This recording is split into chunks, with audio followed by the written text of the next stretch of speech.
Tonight, we slip into the shadows of the Middle Ages, where whispers of lust flickered in the glow of torchlight, and sin was both a secret and a spectacle. In a world carved from stone and silence, even the softest sigh could echo like a confession. Behind thick wooden doors and beneath vaulted ceilings, desire lingered like incense, sweet, heavy, and not entirely welcome. It was an age where longing could be dangerous, and curiosity came with a price. A wandering mind, or worse, a wandering hand, could land you in chains, flogged before a jeering crowd, or cast out altogether, depending entirely on the day's mood and who happened to be watching. Even the mere suggestion of indulgence, even a glance held too long, could stain your soul and condemn your body. So before we step further into this forbidden corridor of history, take a moment. Light a candle for ambiance. Let the soft flicker of its flame ease you into the stillness of the past.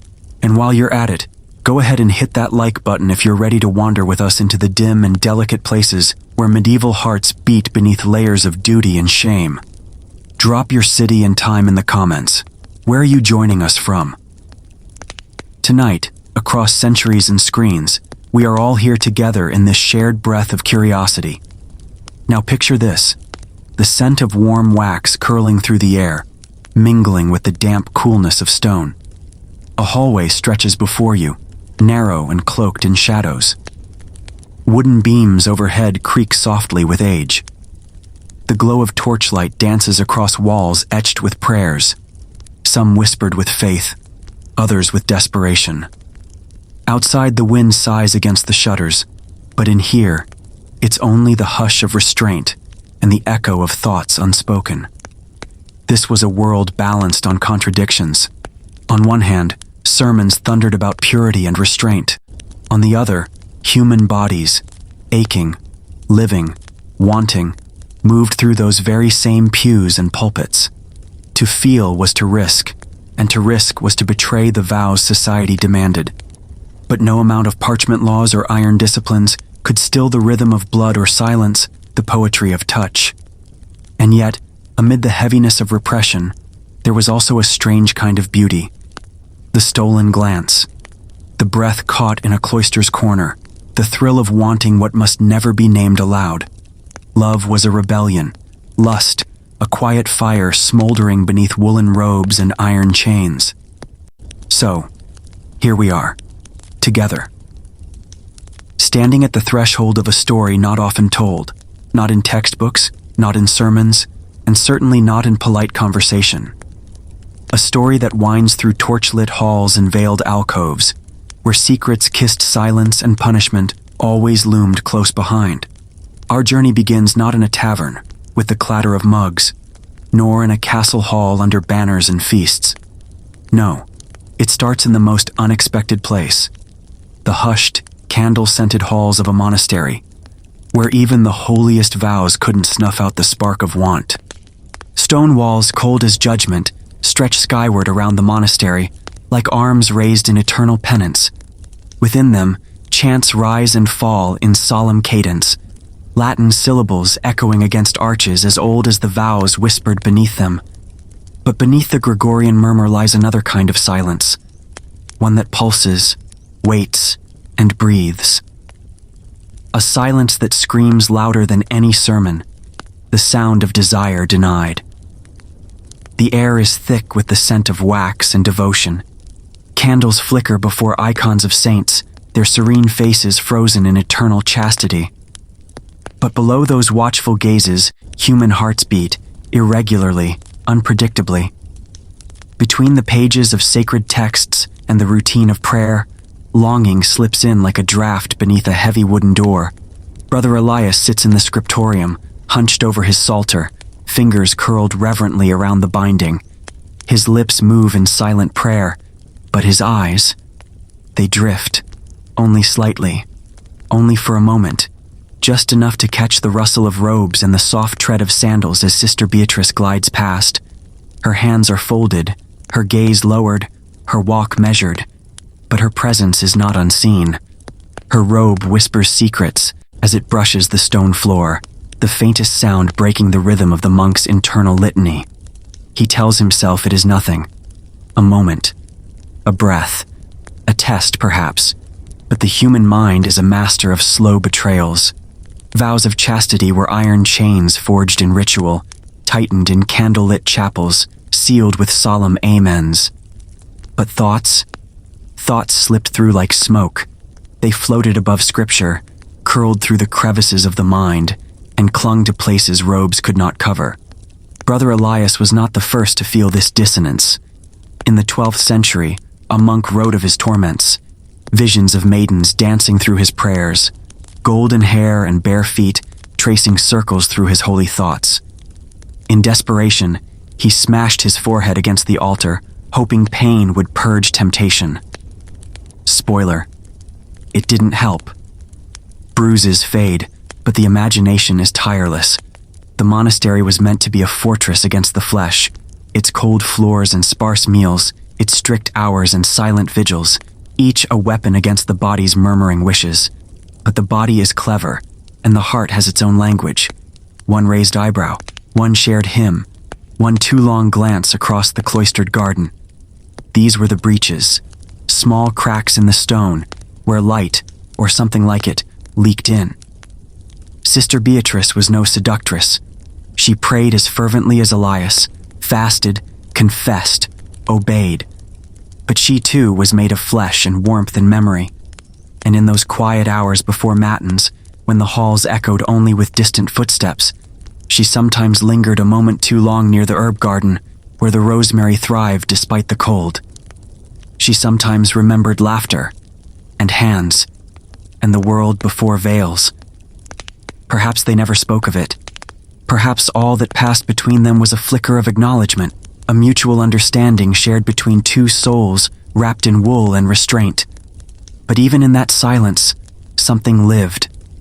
The awe one feels stepping into a monastery, the reverence, the hush, the grandeur of discipline, fades just slightly when seen through the lens of humanity. Beneath the carved saints and echoing prayers, the monks and nuns fought not demons, but themselves, with dignity, with shame, with a weary sort of hope. The monastery's walls, no matter how thick, can't hold back desire forever. Let's follow those whispers now, deeper still, to where confessions spilled out.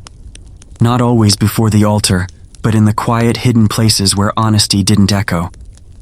Tucked away behind stone pillars and tapestries worn thin by centuries of incense smoke, there sat the confessional.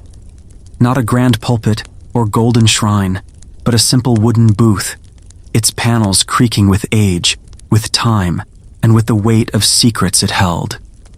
Here, behind carved lattice and whisper-thin veils of discretion, monks came to unburden themselves. They did not shout their sins. They whispered them. To God, to one another, and perhaps in some half-admitted way, to themselves. Brother Elias had once knelt there, so had others, many times.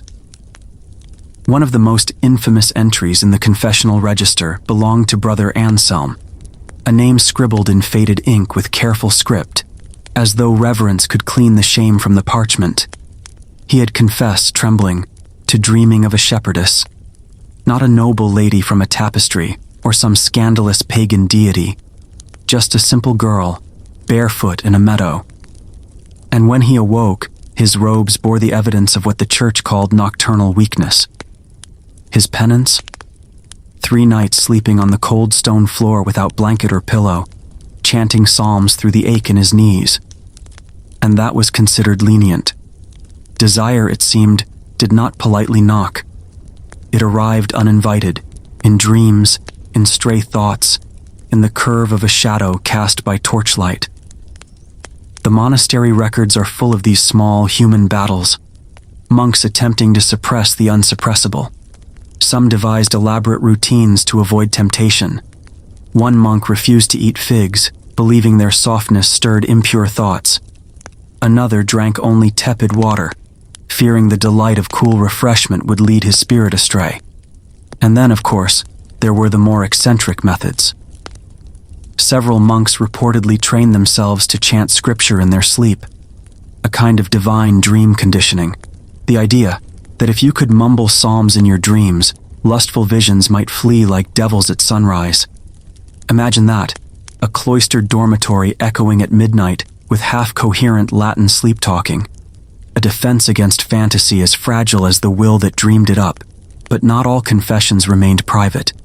Sometimes desire spilled out of the realm of thought and into action. One particularly damning entry tells of a hayloft, a monk, a nun, and the consequences of unguarded hours among bales of straw.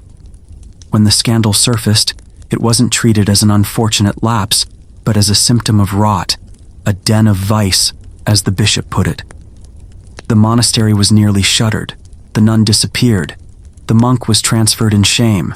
Perhaps they loved each other, or perhaps it was just a moment. Either way, the church offered no distinction. Sin was sin. Reading these confessions is like peering through a window into a world that is strangely familiar, despite the Latin and robes. Their struggle was our struggle. Their shame, too. The monks weren't monsters or saints. They were men, wrapped tightly in rules and robes, doing their best to fight something older than Scripture, the aching truth of the human heart. These whispered sins, scrawled in candlelight, were just the beginning. Beyond the cloister, saints and sinners alike faced temptations that made shepherdess dreams and hayloft trysts seem almost innocent.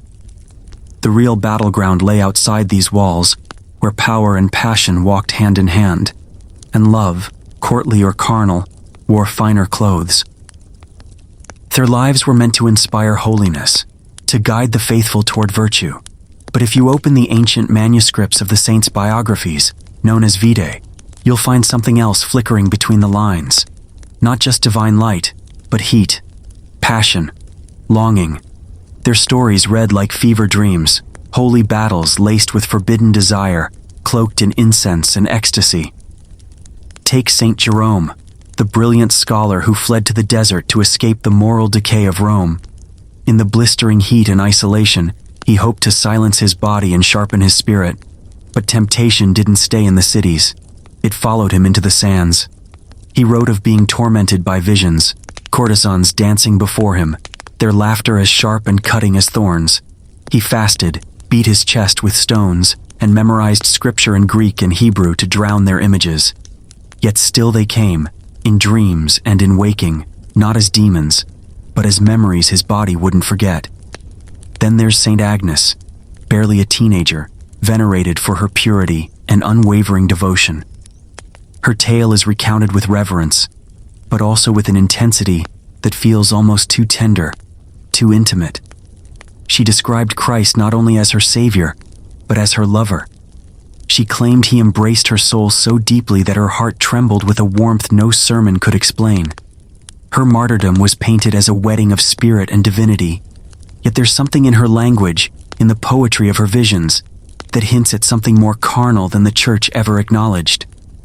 So what were these visions really? Holy encounters beyond the reach of mortal understanding? Or were they sanctified veils for desires that had no name, no place, in the world of cloisters and chastity? Scholars today still argue. Some insist these were mystical experiences, the language of God filtered through the only metaphors the human mind could grasp. Others suggest they were subconscious expressions of repressed desire, visions that allowed the saints to feel intimacy and touch, even if only in spiritual disguise. After all, if you weren't allowed to speak of want, could you speak instead of divine embrace and call it holiness? What's clear is that the lines were never clean. Saints were not stone statues. They were human, full of contradictions. They longed to escape the world, yet their most vivid spiritual moments were often soaked in the imagery of the flesh. Kisses, heat, trembling, touch. Their holiness wasn't free of struggle. It was the struggle between body and soul, between what they were taught to reject and what they couldn't help but feel. And the church? It recorded these stories with awe, even while nervously circling around their more sensual edges. There's a reason so many saints' lives include long passages of suffering, of self-denial, of bodily torment. It wasn't just to prove devotion. It was also penance for the dangerous beauty of their own visions. As we peer into these sacred hallucinations, we're reminded that even the most devout were haunted by longing. That ecstasy, whether found in prayer or passion, was not easily divided into categories of sin or sanctity. But if the cloistered saints wrestled with longing under the weight of holiness, what happened when desire stepped out into the open air? When it left the desert and the monastery and entered the halls of noble courts, dressed in velvet and poetry? Let's step now into the world of courtly love, where restraint was its own kind of seduction, and every glance could be a poem or a peril. Candlelight flickers across polished goblets and silk-clad shoulders in the great hall of a medieval castle. The air is thick with perfume and pretense. Minstrels pluck gentle chords as laughter, too careful, too rehearsed, floats beneath the painted ceiling. In the center of this gilded spectacle, a knight kneels, his armor gleaming beneath the torchlight, his voice barely steady. "Forever shall I serve thee, Lady Eleanor," he whispers, holding up a length of silk ribbon. The lady, draped in brocade and mystery, accepts the token with a glance that lingers just a second too long. Around them, courtiers sigh, pretending not to notice. But everyone sees it, feels it. This is courtly love. Not love that touches or claims, but love that yearns. It is a ritual, a masquerade, where distance is the point and desire is never consummated, at least not in the open. A nobleman's love was supposed to be pure, worshipful, and forever just out of reach. The game was one of ache without relief, poetry without proof. And yet, Sir Roland, our earnest knight, doesn't just offer silk and sonnets. His eyes, those traitorous, truthful eyes, burn with promises his vows cannot contain. Lady Eleanor, lips pursed in amused restraint, fans herself not because of the heat, but because of what she won't admit. Behind this elegant fiction, the castle pulses with secrets. Behind every tapestry is a whisper. Behind every vow a tremble. Courtly love, for all its flowery language, was a social performance, one that often masked very real affairs. Ladies were meant to inspire virtue in their knights, and knights were expected to pine nobly from afar. But the human heart has always been less interested in rules than in rhythms. So what began as admiration across a crowded room might lead, hours later, to hushed footsteps in a corridor, or the quiet thud of a latch behind a chamber door. Still, the ritual had its uses. It kept marriages political and desire poetic. It turned infidelity into folklore, seduction into song. If everyone played along, no one had to break the illusion. The ache could be admired without the scandal of action, unless, of course, one was caught. By now, the illusion begins to shimmer. The romance once so enchanting starts to feel exaggerated, even absurd. All this longing performed like theater, all this restraint paraded like virtue, while the real desires slipped quietly under the tablecloth. And yet, something about it still captivates. Maybe it's the elegance of it all, the slow burn, the aching restraint, the illusion of control. Or maybe it's because in some twisted way, it allowed people to feel desire without punishment, as long as they didn't cross the line, or at least didn't get caught. But what of those who had no use for poetry, who couldn't afford silk ribbons or veiled metaphors? Let's leave the stone halls and velvet masks behind. Let's step outside the castle walls and into the muddy, messy streets of a village. Because while the nobles played at purity, the peasants lived it raw, lust, love, and all the shame that came with it. The air in the village is thick with wood smoke, mud, and murmurs. Timber houses lean in like gossiping neighbors, their thatched roofs brushing shoulders, their walls thin enough that secrets don't last past sunset. Livestock wander freely, children shriek in barefoot sprints, and in this chorus of daily toil, love and lust are not cloaked in metaphor. They're lived, loud and ordinary. In the cramped confines of a peasant's cottage, there is no privacy, no perfumed illusions. Families sleep under the same sagging roof, sometimes in the same room. Privacy is a luxury for nobles. Here, life is shared. Life is practical. So how does romance bloom in a home where the hearth is never cold and the floorboards never still? Creatively, take the practice of bed courtship. A young man and woman, interested but unmarried, might lie side by side in bed, fully clothed, a wooden plank between them, a symbolic barrier meant to keep things chaste. They would talk, whisper, giggle in the dark. Supposedly they were only to learn about each other's hearts. But youth, as ever, finds a way.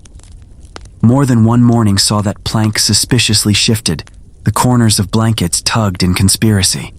Villagers weren't blind to it, they just chose when to care, like the tale of Marjorie and Tom, two spirited souls with dirt under their nails and mischief in their smiles. One spring evening, they were caught kissing behind the barn, the scent of hay mingling with their laughter. The reeve fined them 2 pennies for impropriety. By morning, Marjorie was back at the market with a wink, Tom hauling wood like nothing had happened. Punishment was real, but often symbolic. Everyone knew the rules, and everyone knew how to bend them. This was a community that survived by leaning on one another. Judgments came with a side of forgiveness and shame, though part of life rarely stuck for long. After all, there were fields to plow, children to feed, and livestock to chase. Desire was part of the harvest cycle, messy, seasonal, and utterly human. Unlike the nobles who wrapped longing in lace and sonnets, peasants lived their love in the open. It wasn't always romantic. It wasn't always fair, but it was honest. There were secret meetings in the woods, yes, but also arranged marriages sealed over tankards in the alehouse. There were heartbreaks shouted across fields, babies born before weddings, and late-night lullabies sung to little ones with their father's curls and their mother's stubborn jaw. And yet, amid the hard labor and harsher winters, these village folk laughed. They flirted while shelling peas. They stole kisses under drying laundry. Their love was gritty and real, never idealized, never hidden behind ceremony. It is easy looking back to paint the medieval peasant's life as bleak. But passion thrived here, rooted in soil and soot, as much a part of life as bread and firewood. Still, not all women in the Middle Ages lived in villages or castles. Some lived behind thick stone walls, not as peasants or nobles, but as nuns, and some of them picked up quills. So now, with the village fading behind us, let's pass once more into cloistered silence, into the quiet corners of convents, where ink-stained fingers wrote of longing not for lovers, but for God, or perhaps for something else entirely. The convent library is hushed, cloistered in centuries of silence. Dust motes hang in golden beams, drifting through slatted windows like secrets reluctant to settle. The scent of beeswax and aged parchment fills the air. Holy things, kept sacred. But not all that's preserved here is scripture. Sister Clara, her fingers ink-stained and trembling with a quiet urgency, draws back a loose stone from behind a shelf. There, tucked among volumes of psalms and saints' lives, lie slender leather-bound diaries, unlabeled, unnumbered, their spines cracked with time and longing. "These are not for the abbess," she whispers. "They are for the soul." She hands you one. The writing is delicate, slanting, as if written in secret candlelight. You begin to read, and the world narrows to a single voice. Sister Maria laughed again today. That laugh, like bells in my heart, woke something I had promised to keep asleep. Her hand brushed mine during Vespers. I fear I will dream of it. This isn't a confession. It's a quiet rebellion. The pages tremble with unspoken longing. One nun writes of the curve of another's smile as though it were a psalm. Another describes dreams of walking barefoot through gardens, not with Christ, but with a sister whose gaze lingered too long. These weren't poems meant for the world. They were fragments of souls bottled in parchment, hidden away where the wind of doctrine couldn't reach. To love within these walls, especially to love another woman, was heresy. If discovered, it meant punishment, even exile. But they wrote anyway. They wrote not because they rejected faith, but because they wanted it to make space for them. In a world where their lives were structured by silence and obedience, ink became their voice. The quill became a form of touch. Between lines of Latin prayers, they slipped in lines of poetry, metaphors so rich in longing you could weep. One passage reads, "They call this place a haven, but I am storm-tossed each time she passes by. My devotion is split, half to the altar, half to the echo of her footsteps in the hall." These weren't merely crushes, and this wasn't idle fancy. It was a form of survival. Vows couldn't crush the need to feel known, to be seen, not just by God, but by another human being. What makes these writings so powerful isn't their scandal, it's their bravery. These women, cloaked in habits, stripped of names and history, still carved space for themselves. Through secrecy, they found truth. Through silence, they forged connection. You close the diary, the pages warm from your hands. Sister Clara offers a faint smile, knowing what you now know. That holiness, like love, doesn't always obey rules. Sometimes it flickers in hidden corners, whispered in ink, echoing like bells that never stop ringing. But outside the convent, others whispered too, into latticed screens, through veils, into the dark wood of confessional booths, and what they revealed might shock you. Let's step inside.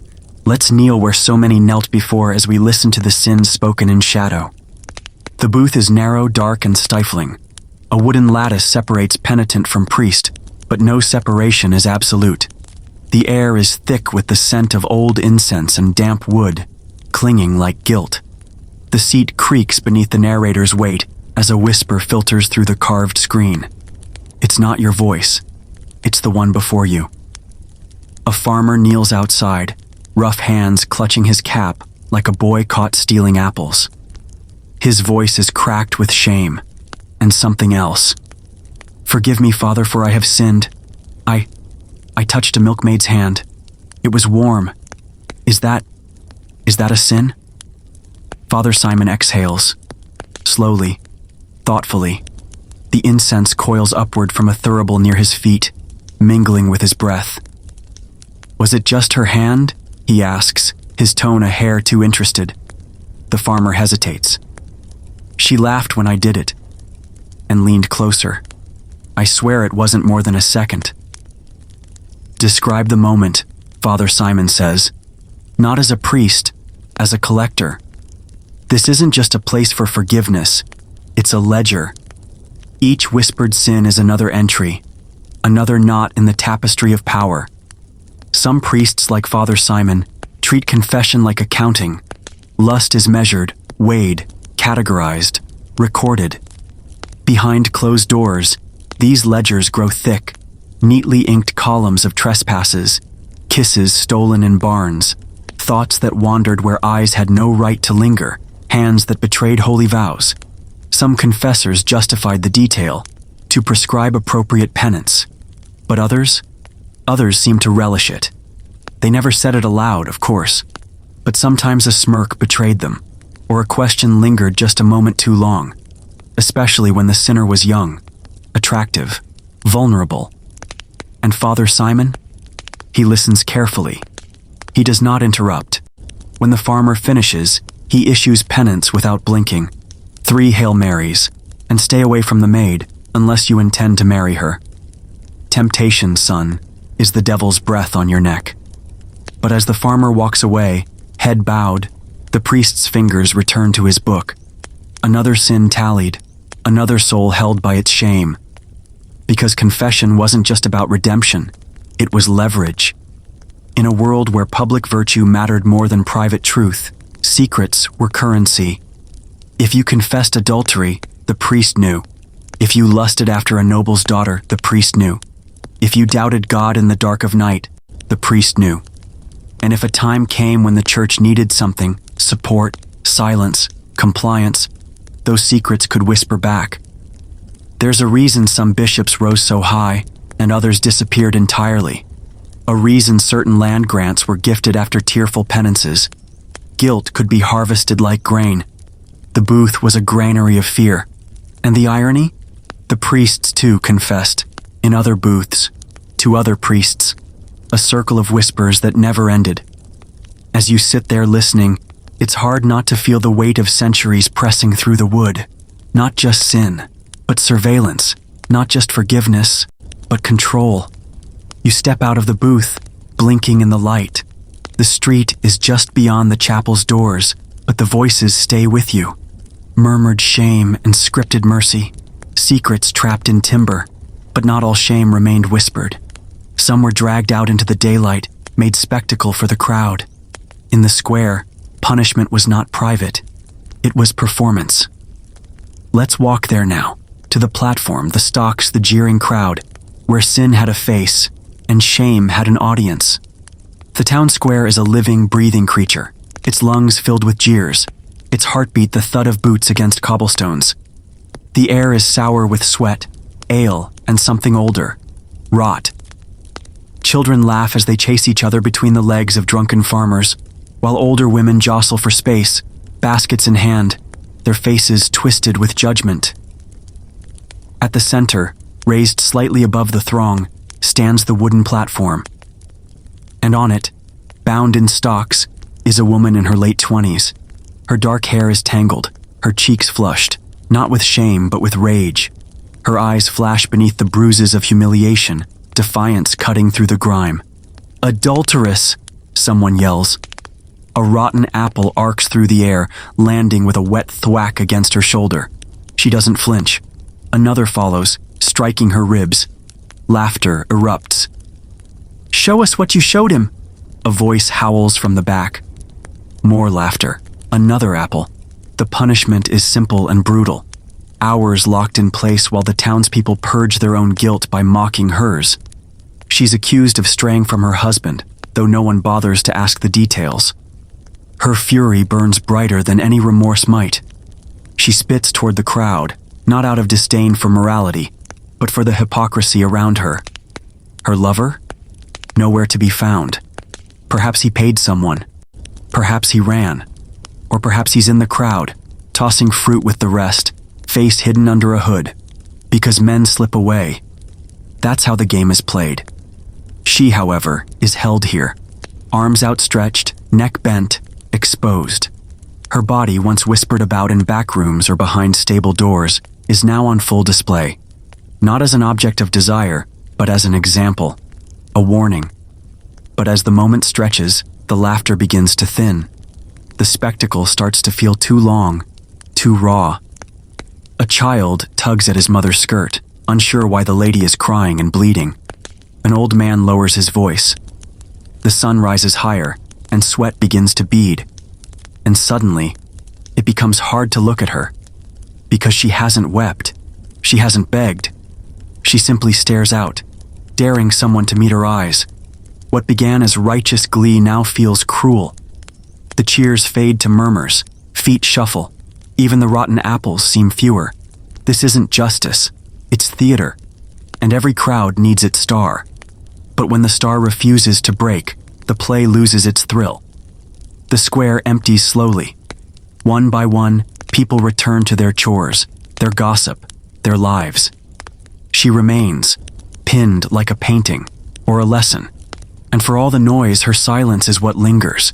The silence of a woman punished not just for what she did, but for doing it while being seen. You turn away, but her gaze follows.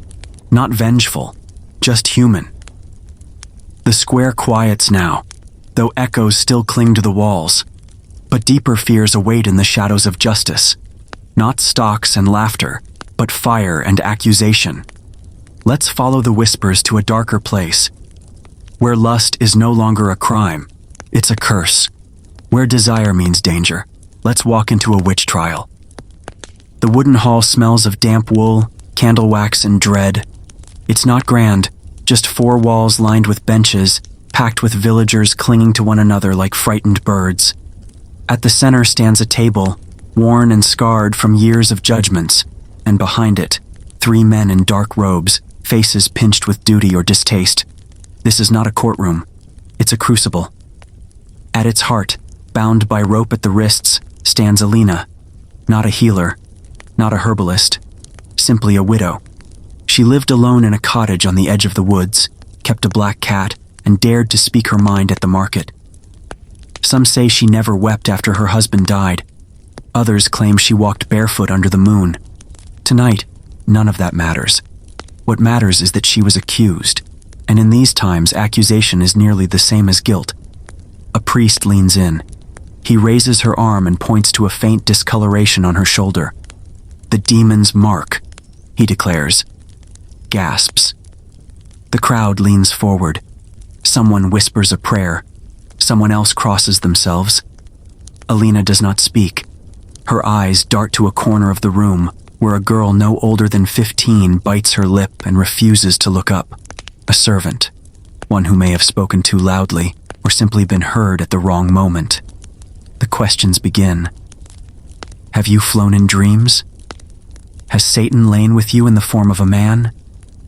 Did your cat speak in tongues? Alina answers with silence, or with a defiant, "No," her voice dry from thirst and sleepless nights. But the tribunal is not interested in truth. They seek confirmation of what they already believe. She's asked to confess, to save her soul. A kindly-faced friar urges her to admit, even falsely. Better a lie on earth than damnation in eternity. But she will not lie, even now. Whispers rustle like leaves. The villagers, many of whom she sold eggs to or helped during childbirth, now look away. No one will speak for her. No one will stand. Her real crime? Being alone, being unafraid, being a woman no man owned, no church could silence. The verdict is not shouted. It's murmured, recorded in Latin, sealed with wax. She will burn. The crowd disperses slowly, solemn and quiet now. Not like the square. There's no laughter here, only the weight of what's to come. Alina is led away, her eyes still dry, her jaw clenched. She doesn't beg. She doesn't scream. She only pauses at the door and looks up at the rafters, perhaps imagining the stars she won't see again. And just like that, she's gone. No more than an afternoon's theater, no less than a life extinguished. You sit in the echo of the silence she left behind, the ashes of justice smoldering before the fire has even been lit. And you wonder, how many more? How many Alinas stood accused for daring to be full of life, untamed and unowned? From fire and fear, we turn now to cold metal and cruel intention. Let's leave the courtroom behind and turn our gaze to the strange relics of control once strapped to bodies, to the iron symbols of suspicion and suppression. Let's talk about chastity belts, where desire met the locksmith. In a dim museum alcove, behind glass smudged by generations of curious fingers, sits a relic, a chastity belt. Its iron surface is dulled by time, but the message gleams as sharp as ever. You lean closer. The design is simple, even crude, cold metal shaped to cage softness, lined with cruel ridges where tenderness might once have lived. A narrow slit at the base, a rusted latch, and of course, a lock. But the real discomfort lies in the key, not who held it, but what it meant. A merchant gave this to his bride before leaving for Italy, the guide whispers. He trusted her, of course, just not entirely. Laughter follows, uneasy, as if trying to convince itself this was all a joke, a medieval myth, something exaggerated in the telling. But myth or not, the symbolism cuts deeper than the iron ever did. These belts were rarely practical. Many were ceremonial, made more for fear than function. Metal rusts, locks break. And where there's control, there's often cunning. They say the blacksmith's apprentice made copies of the key. Truth? Fiction? Somewhere in between? It doesn't matter. What matters is the belt's message. Your body is not yours, not really. Not if you are a wife, not if you are a daughter, not if you are a woman. In some tales, the belt was a promise of fidelity. In others, a test. In many, a punishment. Worn not out of love, but suspicion. Affection laced with accusation. She wore it for 6 months, one record says. He returned early and accused her anyway. The mind reels. You imagine the pain, not just physical, but the quiet hum of insult worn under every layer of fabric. the sound of the metal creaking as she moved, the shame that settled in places the belt could never reach. And yet, there's a crack in the fear, a tiny absurdity that peeks through. The key lost in travel, the rusted hinge snapping at the worst moment. The look on a nobleman's face when he discovers his prize invention has been outsmarted by thread and time. Control, as always, proves clumsy. You can't lock away longing with a buckle. You can't padlock the human heart. In the end, the chastity belt feels less like an instrument of purity and more like a confession of male insecurity, of power grasped through discomfort, of a world desperate to bind what it couldn't understand. You stand before the case a moment longer, watching your reflection hover over the iron. Curiosity at first, then discomfort, then, almost, a wry smile. Is this protection, you wonder, or just fear disguised as love? Let's leave this cold artifact behind. Let's walk into warmth, flickering candles, soft linens, whispered giggles behind a closed bedroom door. From iron and accusation, we slip into silks and ceremony. From control, we step into performance. Let's join a wedding night, not the vows, but what comes after, where guests wait with grins and sheets become proof. The great hall flickers with firelight. Laughter bounces off the stone walls.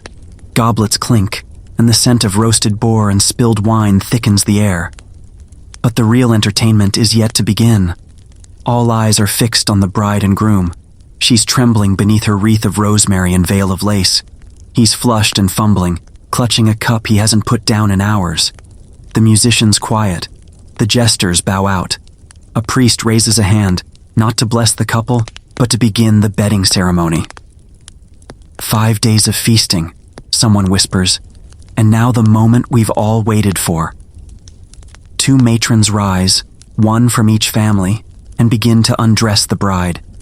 A drunken uncle tugs off the groom's boots. Peasants peek through the windows. Courtiers chant bawdy verses in Latin.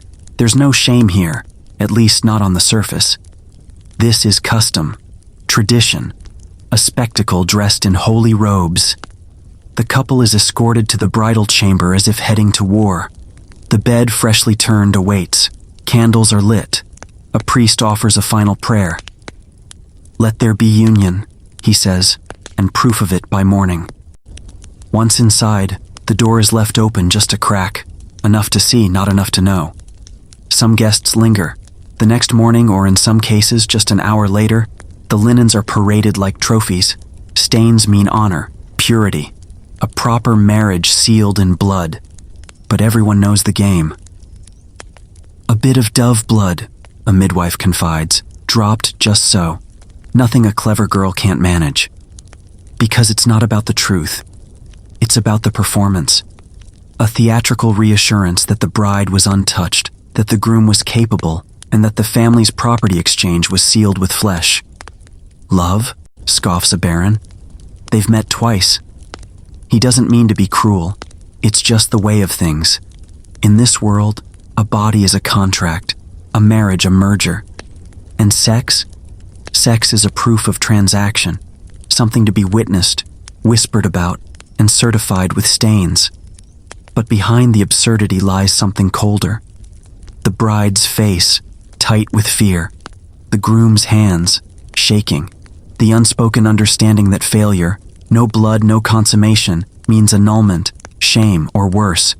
You step back, uneasy. What began as comedy starts to feel like cruelty. The ritual masks its violence in tradition, its intrusion in song. And always, always the gaze of the crowd, hungry not for truth, but evidence. You leave the hall as the laughter returns, carrying with it the rustle of sheets and crushed rosemary. Outside, the bells toll vespers. The crowd turns their heads now, not toward the couple, but toward the church. The ever-watching church, always ready to bless or condemn, depending on who's watching. Let's go with them.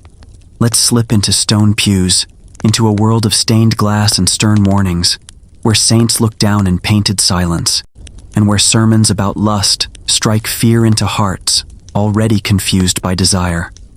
From wedding sheets to altar rails, The church's hand reaches far, and its grip on the body is just beginning. The pew is hard, the incense burns your nose, and Father Anselm's voice, booming from the pulpit, is impossible to ignore. Lust, he declares, is the devil's trap laid at your feet. The congregation sits in stiff silence. Women clutch rosaries. Men shift uncomfortably on the wooden benches.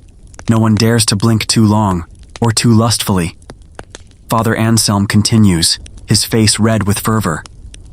An approved embrace may be tolerated for the sake of procreation, but pleasure? That path leads straight to the flames. He isn't subtle. He doesn't need to be. The rules come fast and sharp. Sex outside marriage? Sin. Sex within marriage but with joy? Also sin. Looking too long at your wife's ankle? Possibly damnation. Thinking about sex on a feast day? Eternal fire. And those feast days? They pile up fast. Lent, Advent, Fridays, Sundays, Saints' days, fasting days, days of penance. Most of the calendar is spiritually off limits. Leave perhaps one blessed week, the priest thunders, for a righteous union, chaste, quick, and preferably joyless. You glance around. A young couple keeps their eyes down. An old man mouths prayers, but his fingers twitch. A midwife crosses herself 3 times. Guilt swirls like incense, heavy and unavoidable. The contradiction, though, is suffocating. Be fruitful and multiply, the church says, but don't like it. Good luck with that. The sermon rolls on. Even within marriage, Father Anselm warns, the approved embrace must never be taken lightly. No laughter, no affection, and absolutely no repeat performances. He quotes saints who wrote of women as gateways to temptation. He praises celibacy, warns against carnal indulgence, and reminds the congregation that heaven prefers the continent to the contented. It would be funny if it weren't so cruel. You imagine a couple, married, devoted, exhausted from working the fields, finally alone after days of toil. They hold each other, they kiss, they smile, and the weight of guilt crushes down. Not for betrayal, not for violence, but for love with warmth. You shift in your seat. The wooden pew groans beneath you. This sermon isn't just about control, it's about fear. Fear of bodies, of urges, of joy, and perhaps of losing the church's grip on people's most intimate moments. Do not let lust steal your soul, Father Anselm concludes. God sees what the world does not.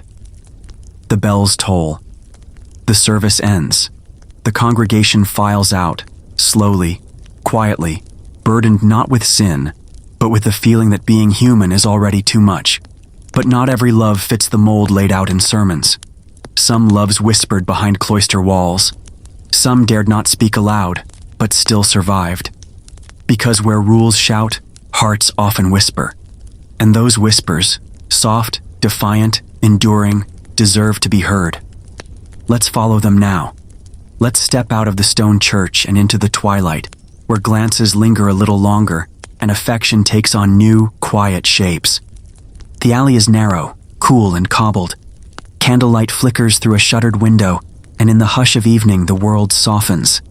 You pause by an old fountain, its surface glimmering under the moon. There, just beyond the archway, 2 men pass, shoulders brushing in the quiet. One looks back, the other smiles. They do not speak. They do not need to. In these shadowed corners of the medieval world, love bloomed quietly, tenderly, in glances and gestures, in silence, because to name it was to risk everything. But still, it lived. In a worn monastery journal, a line is written in careful Latin. To Brother James, whose silence calms me, whose breath wakes my day. It's unsigned, but the ink and tone belong to Brother Leo, a monk known for his illuminated psalms and long walks by the river. His words to Brother James are reverent, unashamed, full of longing. My dawn, my quiet, I would walk with you through purgatory if only to brush your sleeve. The monks were close, of course. Many were. Brotherhood offered sanctuary, companionship. but sometimes it offered more, a place where closeness disguised intimacy, where longing could hide behind ritual. They shared cells, meals, prayers, and sometimes poetry. Not all was innocent, not all was platonic, but love was love, even if cloaked in scripture. Women, too, found quiet refuge in each other. In convents, Sister Annalise wrote to Sister Odette, "I miss your breath against my neck as we sang. God forgive me, or don't. I felt heaven then." These were not isolated flares, they were constellations, distant lights that never truly went out. Even the language of the time had secret codes, particular friendships, spiritual affinities, secret vows. These were the cloaks stitched for forbidden affections. In public, they were close companions. In private, they made promises no altar could sanctify. They loved in fear, but they loved nonetheless. And that's the heart of it. Despite sermons thundering about unnatural desires, despite risk of punishment, excommunication, or worse, they dared to love. They held hands beneath tablecloths, brushed fingers in the cloisters, sang psalms a little softer when the other was near. They wrote poems on scraps of parchment, kissed behind doors bolted tight, whispered secret vows in candlelight, not because they were defiant, but because they were human. And sometimes, love demands to be lived, even in whispers. "We were never safe," Brother Leo would later write, "but we were never false." In these secret loves, hidden from pulpits and pews, there is a tenderness untouched by doctrine, a purity forged in danger, a truth too big to be crushed by fear. They survived by becoming invisible, by letting history forget their names. But the ink lingers, the glances still echo in alleyways, and the warmth? It's still here, if you know where to look. Now, let's step out of the shadows and into a different kind of intimacy, no less human, no less controversial. Desire in all its forms found places to flourish, even where it was taxed and tamed. Follow me now to the red lantern glow of medieval brothels, where sin had a schedule and passion had a price.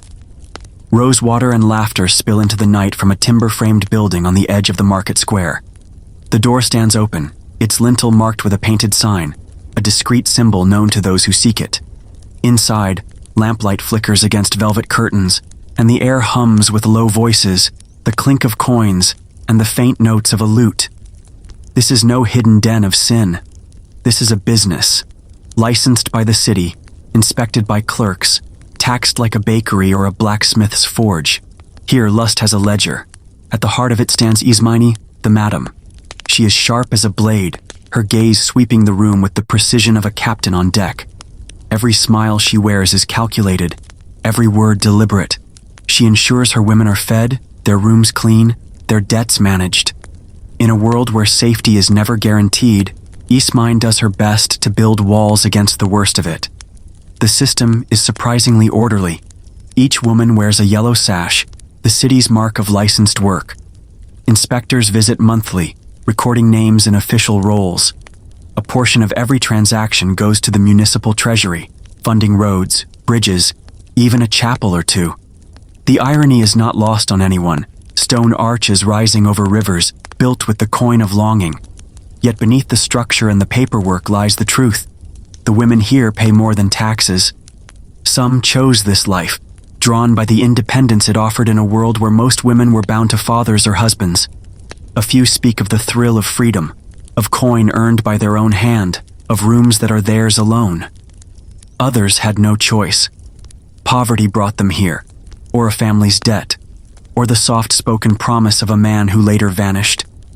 For them, the yellow sash is a chain as much as a shield. Ismene knows all their stories. She keeps them in her mind like entries in her own private ledger, not for profit, but for protection. She has a way of reading a client's eyes, steering the drunk or the cruel toward herself or the more experienced, shielding the younger women from harm. Still, the toll is there, written not in ink, but in faces grown older before their time. Nights stretch long, mornings come too soon. The city's laws keep the business running, but they do not soften the weight these women carry. And yet, resilience blooms here. There is laughter between rooms, shared bread in the kitchen, songs hummed softly while lacing corsets. A kind of sisterhood forms in the lamplight, a bond forged not in choice, but in endurance. From the street, the brothel looks like a place of indulgence. Inside, it is also a place of survival. The hum of voices carries into the night as you step outside, the cool air sharp after the warmth within. Behind you, the door closes, laughter muffled by wood and stone. But not all women in this world live by the city's rules. Some refused the yellow sash. Some refused the coin. Some lived on their own terms, even if it meant breaking every law written against them. Let's meet the rebels. Not every woman in the Middle Ages bowed her head and followed the path laid out for her. Some sidestepped the expectations entirely, slipping through the cracks of custom and duty like water through stones. These women, widows, healers, mistresses, wrote their own rules quietly or flamboyantly, and paid whatever price came with the privilege of freedom. You meet Gwenna on the edge of town, in a cottage that smells of rosemary, wet wool, and wood smoke. She stands ankle-deep in a vat of indigo dye, stirring with her feet, her skirts tucked high, her hands stained blue like the sky at dusk. A widow in her early 40s, Gwenna never remarried after her husband died a decade ago, and not for lack of offers. "Why would I need another man clomping around my floorboards?" she says with a snort, tossing a bundle of wet wool onto the rack to dry. "I've got hens, heat, and peace. That's more than I had before." She lives alone, works her own loom, and sells dyed wool in the market. She laughs when you mention gossip. "They call me strange, but I call me free," she says, flashing a grin. "I weave my own fate, not a husband's." In the manor gardens beyond the village, a different kind of independence blooms. Lady Sybil, the Baron's longtime mistress, strolls among lavender and rue, her gown the color of crushed plums, her throat strung with pearls.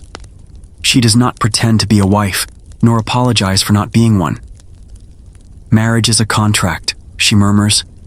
"But love, well, love is an arrangement of a more flexible sort." Sybil's power is quiet, but undeniable. She manages lands in the Baron's name when he rides away to war. She oversees household accounts, commands servants, and hosts gatherings that even the Baron's wife avoids. People whisper about her, but not too loudly. Her smile has weight, and her favor is not easily won. These women, Gwenna, Sybil, and others like them, slip between the lines written by monks and kings. They do not fit the mold, so they make their own. Healers who speak to herbs and ignore the church. Bakers who never wed but raise children just the same. Travelers who leave behind family names and start anew in cities where no one asks too many questions. They are not saints. They are not witches. They are women who learn that freedom often hides in the corners of a rigid world, corners most fear to enter. They move carefully, aware of the risks. The church frowns on too much independence. Neighbors whisper. Inquisitors write names. But still, they live. And more than that, they thrive. There's a boldness in Gwenna's dyed hands, a mischief in Sybil's perfume-scented notes sent behind closed doors. A quiet celebration in every loaf baked, every remedy mixed, every door kept shut to suitors. These women knew what the rules were. They simply decided not to follow them. Admiration rises as you watch them work and speak and smile on their own terms. Their lives are stitched from defiance, lined with courage, and hemmed in laughter. It's impossible not to feel pride in their clever, necessary rebellion. Still, freedom came at a price. Reputation, security, sometimes safety. Their paths were winding and often lonely, but oh, how brightly they walked them. Now from these bold spirits to the fabric they wore and the signals it sent, let's touch the clothes that whispered desire louder than words. The market sings with color and temptation. Sunlight glints off brass buckles and dyed wools, but your fingers are drawn to something richer, crimson velvet, warm and humming under your touch like a secret. The merchant watches with a knowing smile, unfolding bolts of fabric that gleam like ripe cherries and whisper against each other like scandal. This isn't just cloth. It's currency. It's power. It's seduction stitched in thread. A lady sways past, her gown hugging her hips in a way that would make any preacher sweat beneath his robes. Her sleeves trail long behind her, lined in fur so soft it might have once breathed.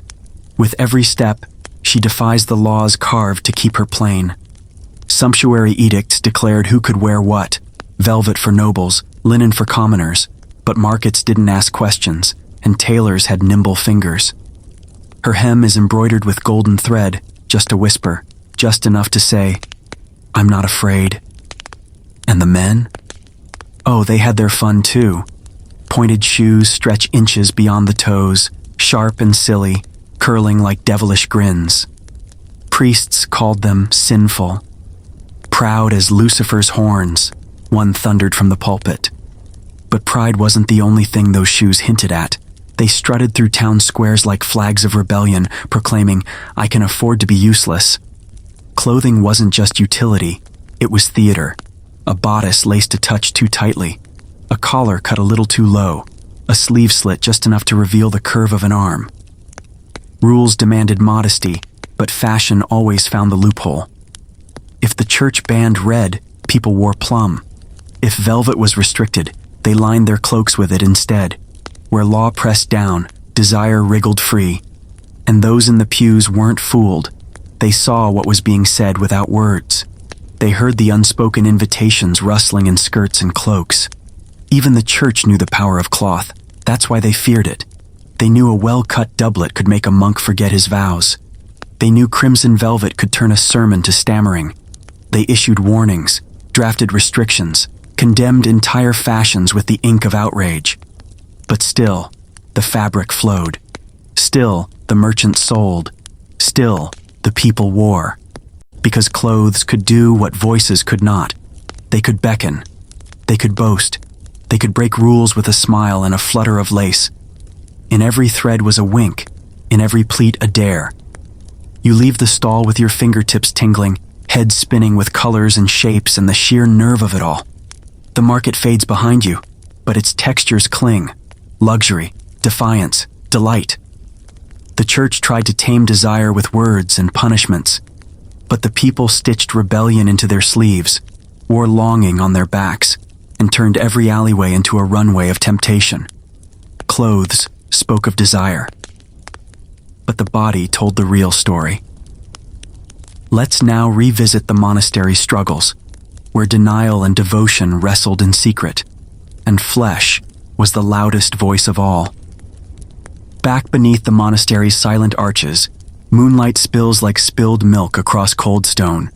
The air is still, but not peaceful. It's taut, stretched thin by whispered prayers and the rustle of restless robes. The monks are chanting again, long after Compline, long after the world outside has curled into sleep. But this isn't worship. It's defense. Desire doesn't knock here. It slips in through dreams, barefoot and bold. Brother Giles, eyes closed, lips moving, lies stiff on his straw mattress. He's perfected the art of dream chanting, murmuring hymns even in sleep to fend off the temptations of the flesh. It doesn't always work. Sometimes he wakes up drenched in sweat, clutching his rosary like a drowning man. But it's better than what happened last spring, when he dreamed of a village girl washing her hair in the river and couldn't speak for 2 days. Another monk, older, unnamed, whispers his penance to the abbot. He has lashed himself with bramble branches, slept on thorns for a week, refused warm broth. And still, the thoughts came. Not even vivid ones, just the memory of a warm hand brushing his once years ago at a festival before he took the cloth. He weeps, ashamed of the softness his mind still hoards. In the scriptorium, a novice scratches out a confession between copying psalms. He skipped his daily bread for a month, hoping hunger would hollow out more than his belly. He drank vinegar. He chewed bitter herbs. He stared at the wall until his vision blurred. Nothing helped. Desire, it seems, is as patient as it is persistent. You walk through the dormitory quietly, their whispers and winces soft as moth wings. One mutters a prayer to St. Agatha, protector of chastity. Another draws a cross on his bare chest before curling into a ball, as if trying to fold the want back inside. And yet, it's not ridiculous. Not entirely. Yes, there's an absurdity in chanting psalms at your own hormones, or tying a cord around your thigh to snap at the first twitch of arousal. But beneath the absurdity is something raw and painfully human. They weren't monsters trying to suppress joy. They were people, scared of eternal damnation, scared of what their bodies might cost them.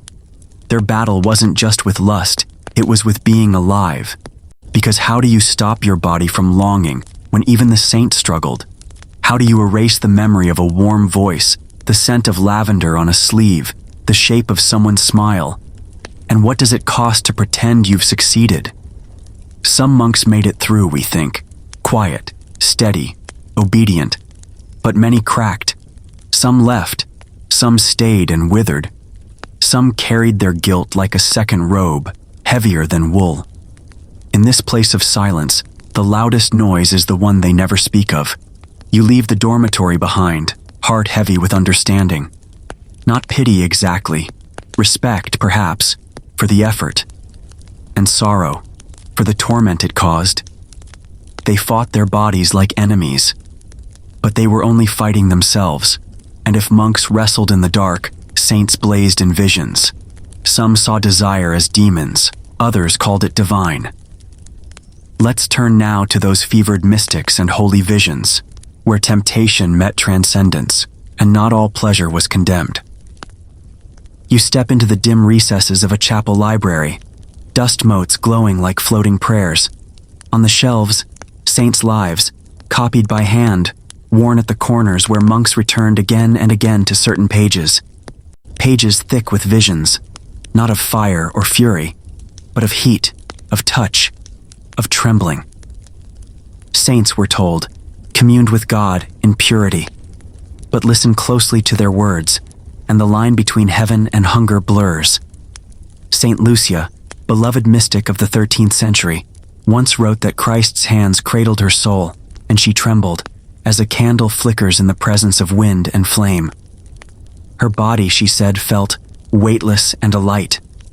The divine touched her, and she moaned, not in sin, but in surrender.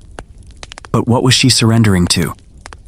Another, Saint Margaret, described a vision where angels pressed her into a garden of lilies, the scent so overwhelming she cried out and collapsed in joy. Her confessor wrote it down carefully, uncertain of its meaning but sure of its holiness. Still, the question lingers like incense in the rafters. Were these visions spiritual, safe expressions of divine closeness, or were they the only outlet for desires too dangerous to name? Mystics often lived in isolation, bodies denied, dreams intensified. Perhaps the visions were a kind of sacred loophole, passion wrapped in prayer, pleasure masked as piety. Their words never said lust, but their metaphors did the heavy lifting, burning, piercing, yearning. Not the cold language of theology, but the aching speech of longing. And yet the Church accepted these visions, sometimes even celebrated them. Why? Because saints like Lucia and Margaret served a paradoxical role. On one hand, their stories taught the faithful to fear desire, to see it as something only saints could endure without falling. But on the other, they showed that longing itself could lead to the divine, that there was, perhaps, a thread connecting the ache for touch and the ache for God. It's easy to scoff from a modern distance, to call it repression in poetic clothing. But there's something deeper here, something richer. In a world where a woman's voice was rarely heard, saints were allowed to speak of the body, even if it was veiled in allegory, even if it came in dreams. And when people read those visions, monks, wives, merchants, they too were allowed to feel, safely, quietly, under the protective canopy of holiness. The candle flickers low. You close the book, fingertips tingling from the weight of centuries-old longing.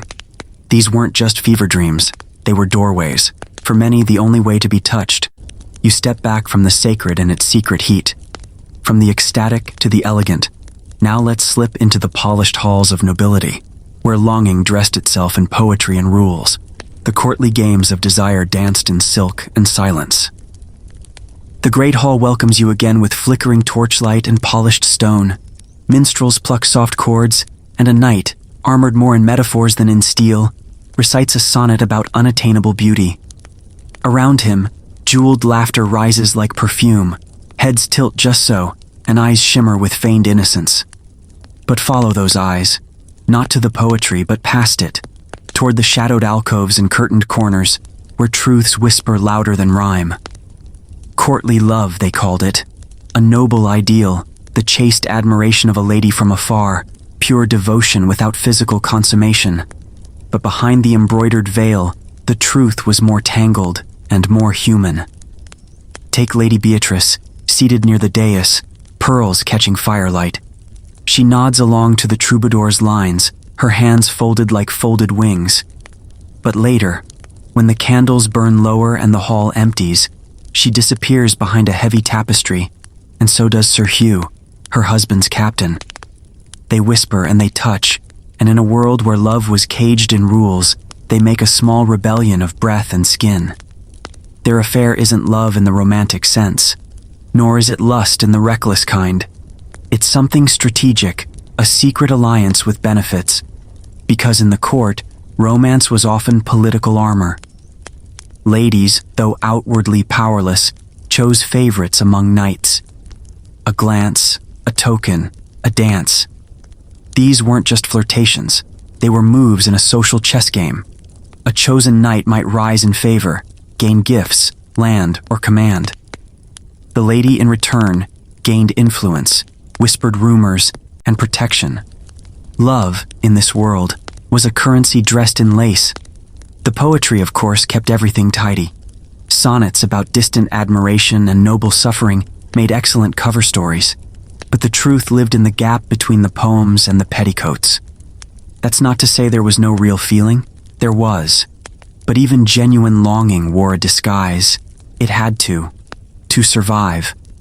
Knights sang of dying for their ladies, but rarely died.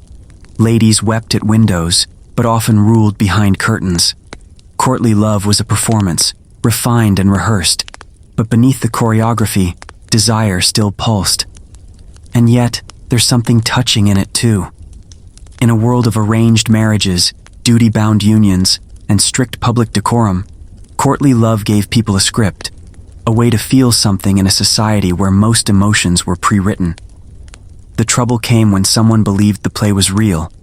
Some knights rode into exile for a stolen kiss. Some ladies were disgraced when admiration became too honest. And some lovers? They vanished entirely, written out of history, remembered only in letters burned or buried. You step away from the hall, the last chords fading behind you. Courtly love glitters like a dream, but it cuts like truth. Back outside, the air is cool and real. Inside the castle, love wears perfume and politics. But in the village, love smells of sweat and firewood, tastes of bread and cider, speaks in curses and lullabies. Let's return to that world now, the one where desire didn't rhyme, but it roared. Back in the village, the air smells of bread crust and wood smoke, and the houses lean into each other like gossiping old friends. Nothing stays secret for long here. Not a scandal, not a stolen kiss, certainly not desire. Here, love doesn't hide behind lace or verse. It lives out loud, in glances traded over market stalls, in boots left outside the wrong cottage, in the creak of two hands fumbling behind a barn. But the village sees everything, and it remembers. After a wedding, the women gather, aunts, cousins, and neighbors, all pretending casual conversation as they pass around the wedding linens, looking for one very specific stain. Not finding it is news. Finding it is too. Either way, the gossip begins like fire under thatched roofs. You hear about young Will, the blacksmith's son, who married Marta, a widow with silver streaking her hair and laughter that echoed off the hills. The neighbors didn't approve. Too old, too bold, they said, too scandalous. So they organized a mock parade. On the night of the wedding, Will was dragged from his cottage and hoisted onto a mule facing backwards, a crown of garlic on his head. Pots and pans clanged behind him, children shrieked with laughter, and Marta, arms crossed, watched from the doorway, amused and unbothered. It wasn't just mockery. It was theater. A performance that let the village ridicule without exiling, laugh without condemning. It was justice and mercy in equal measure, noisy but fleeting. Because while they judged, they also protected. If Marta or Will ever truly needed help, those same pot clangers would bring bread or stand watch at their door. The village's gaze could sting, yes, but it could shield too. In this small world, love is everyone's business. Too many eyes for secrets, too many tongues for mistakes, but also too many hands to let anyone fall too far. And maybe that's what makes it work. Imperfect, nosy, loud, but real. You walk past the baker's, where two teenagers share a hasty goodbye near the woodpile.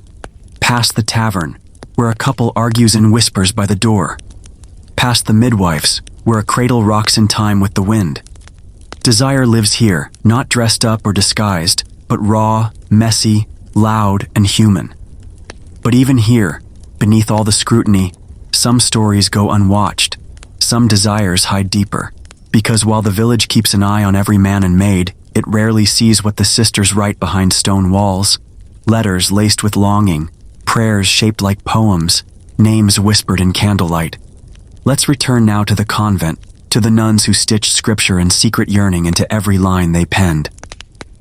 The convent lies still beneath a velvet sky, cloister walls wrapped in silence and moonlight. Inside, the hush of prayer is long past, but not every heart sleeps. In a small candle-warmed cell, parchment rustles like secrets breathing. This is where you find it, tucked between psalms and psalters, folded carefully into the spine of a worn prayer book. A letter from Sister Agnes. Your voice is my vespers, she writes to Sister Beatrice, and I count the hours by your smile.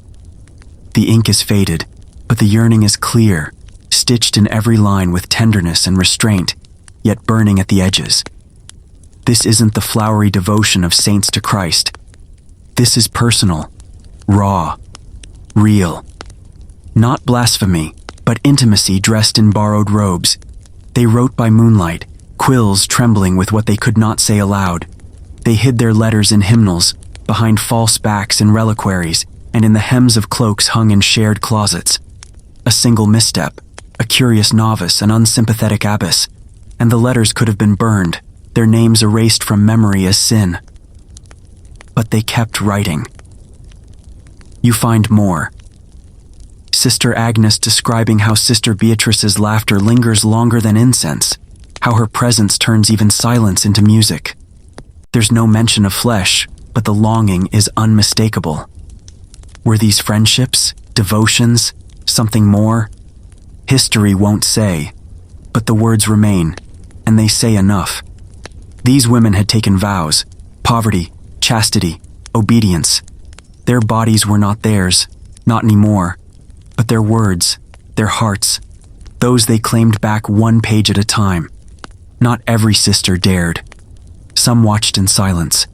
Some didn't feel the stirrings at all.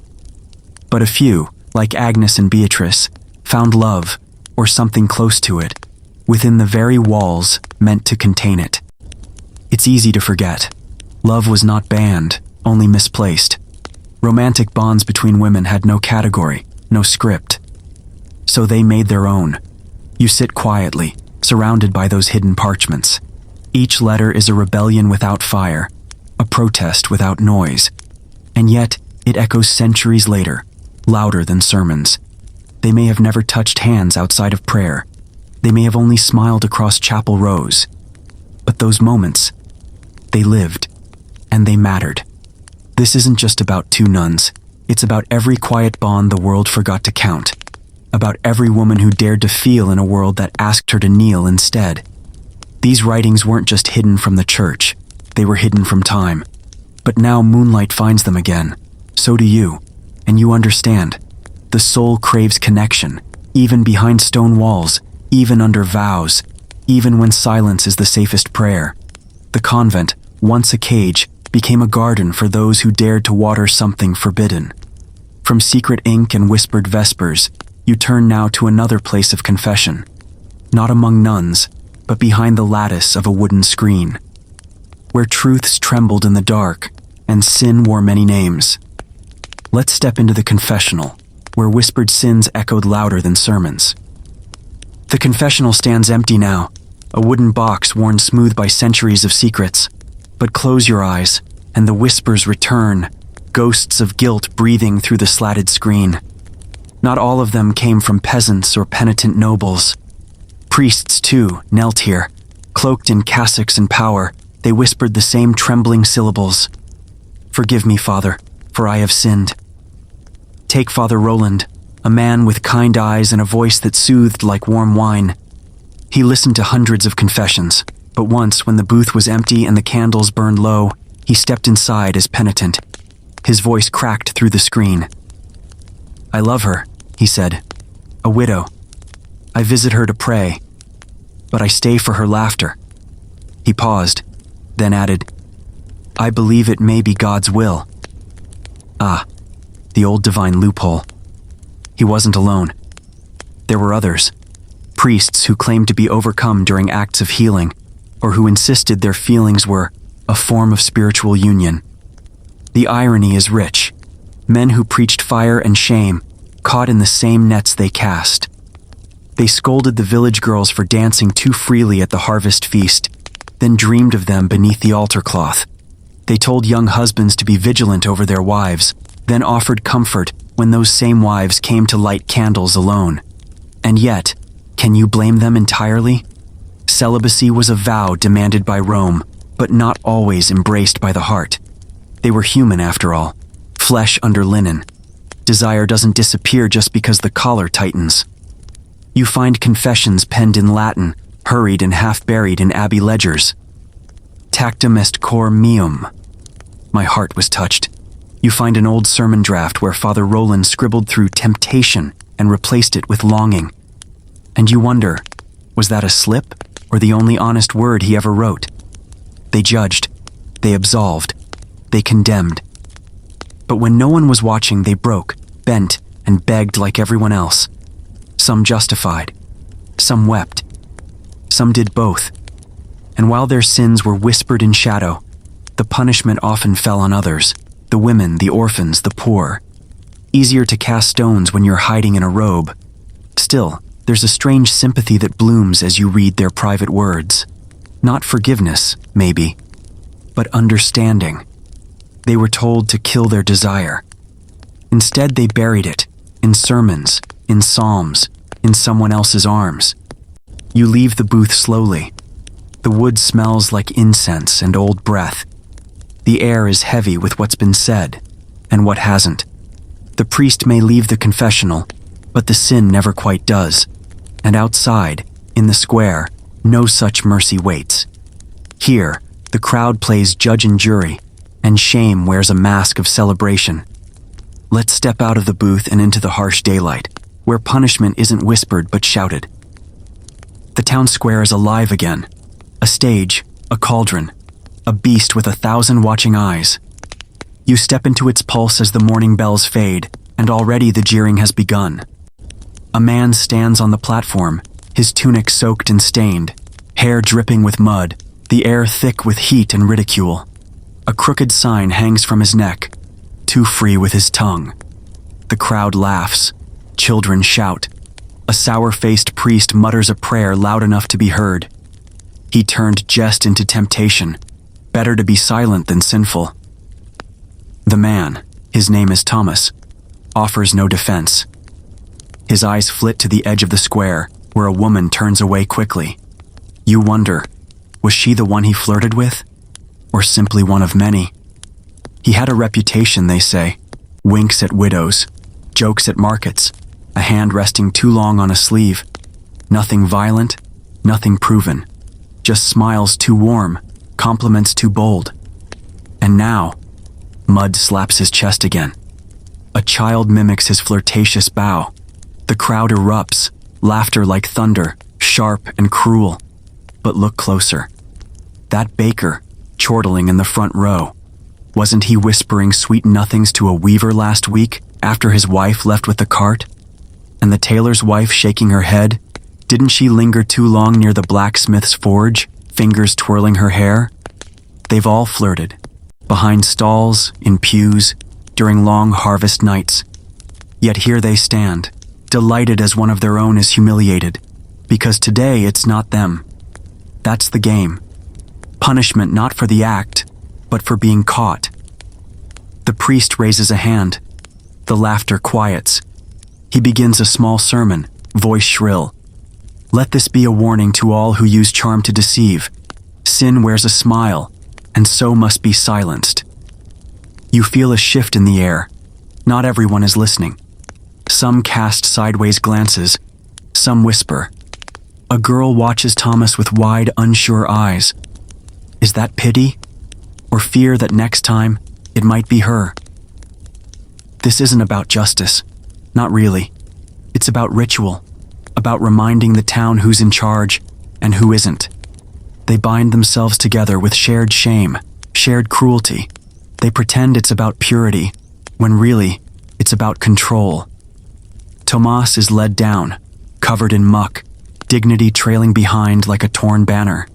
No jail, no branding, just the memory, a public bruise that never fades. He vanishes into an alley, and with him, the square exhales. Laughter fades. The mud begins to dry. The cobbles remember nothing, but you do. You remember how quickly delight turned to disgust, how easily a jest became a sin, and you wonder, what do they really fear? The sin or the freedom? The crowd shuffles away. A dog licks the muddy boards. A flower seller repacks her cart, muttering about the mess. The square is quiet again, but not still. Something darker brews beneath the surface. Because if flirting warrants mud, what does magic deserve? Let's leave the shame behind, for now, and walk into fear's final theater, the witch trial's terror. The square is packed again, but this time no one laughs. A hush clings to the air like smoke. Alina stands at the center. No stalks, no fire, no ropes. Just a girl, barefoot, candle in hand, face pale but defiant. The priest lifts a scroll, his voice cutting through the silence. Alina, found guilty of consorting with impure spirits and harboring demonic lust. A murmur ripples. No one speaks her name out loud. Not anymore. She is not burned. That would draw too much attention. Instead, a quieter punishment. One made for watching. One meant to humiliate. She is sentenced to public penance. 3 days of walking the village paths at dawn, barefoot and candlelit. A sign around her neck. Beware desire. Her dress is coarse. Her hair unbound. A bruise shadows her jaw. And on her wrist, a faint scar where they pricked her with the Inquisitor's needle.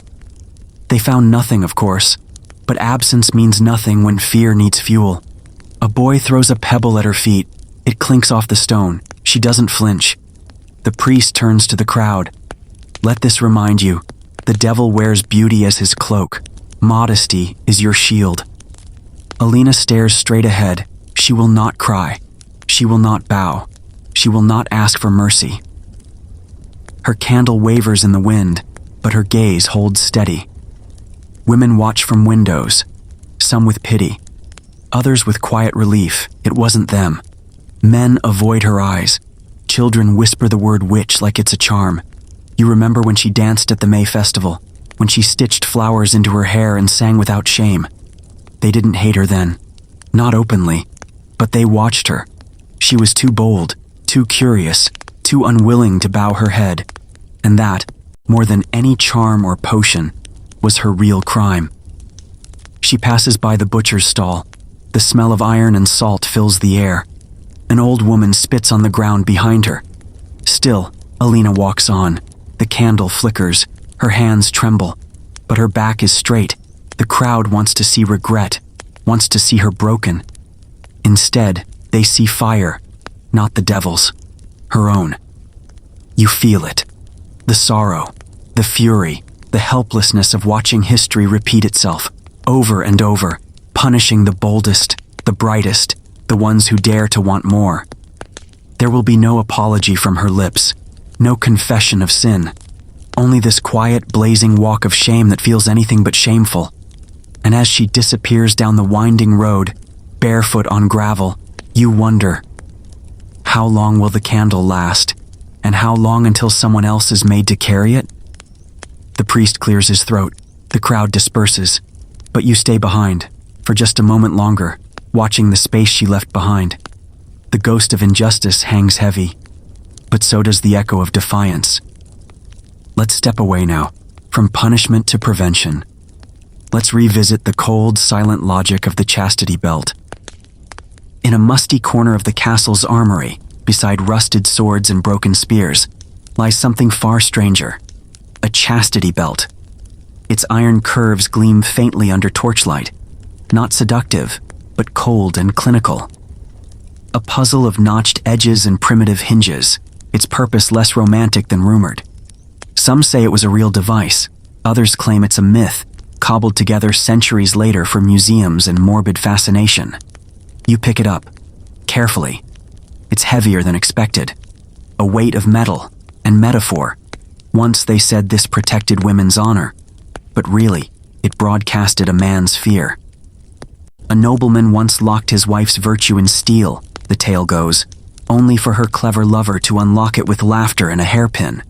That's how these stories often go, not with screams, but smirks. Scholars bicker about authenticity. Some call them fakes, crafted in the 1800s to titillate Victorian imaginations. Others argue that a few were made earlier, though rarely worn, more threat than reality. But even if no woman ever endured its bite against her skin, the idea alone was sharp enough. It said, "Your body is not yours. We trust your chastity, just not your choices." They weren't designed for comfort, not even for true security, just deterrence, just shame, just suspicion. Think of it.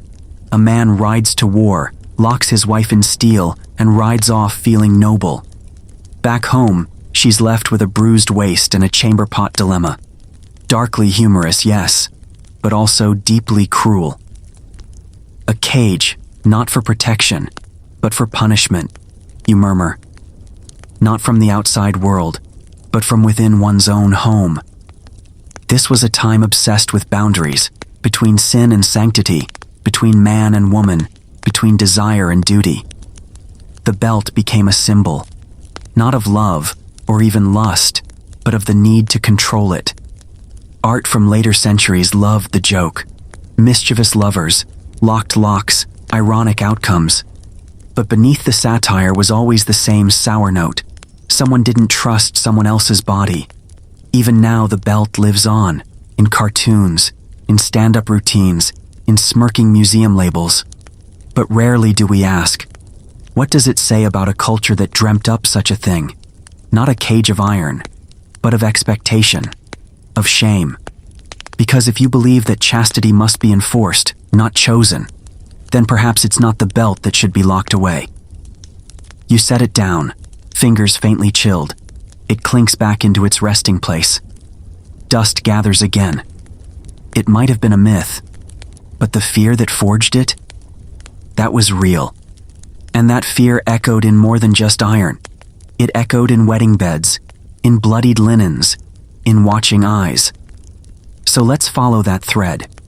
From notched belts to knotted sheets, let's revisit the marriage ritual's public gaze. The wedding feast dwindles, candles sputter, the hall thins of laughter and wine, but the true climax of the celebration is yet to come. Not a dance, not a toast, but a stained sheet.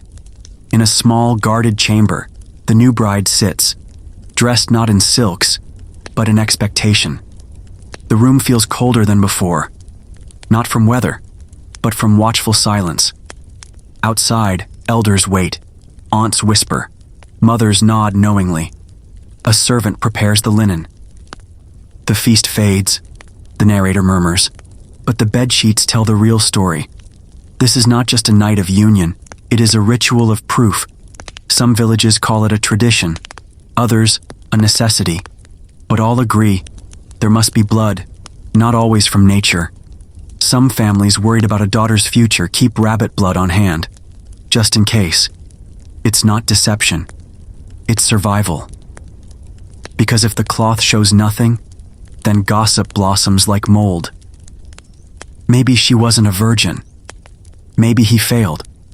Maybe they didn't consummate. Maybe. And thus begins the most fragile of trials, marriage by public inspection. The couple may have 4 days to try again. But what kind of love flourishes under surveillance? The bride lies awake, her fingers clutching the linen tighter than her husband's hand.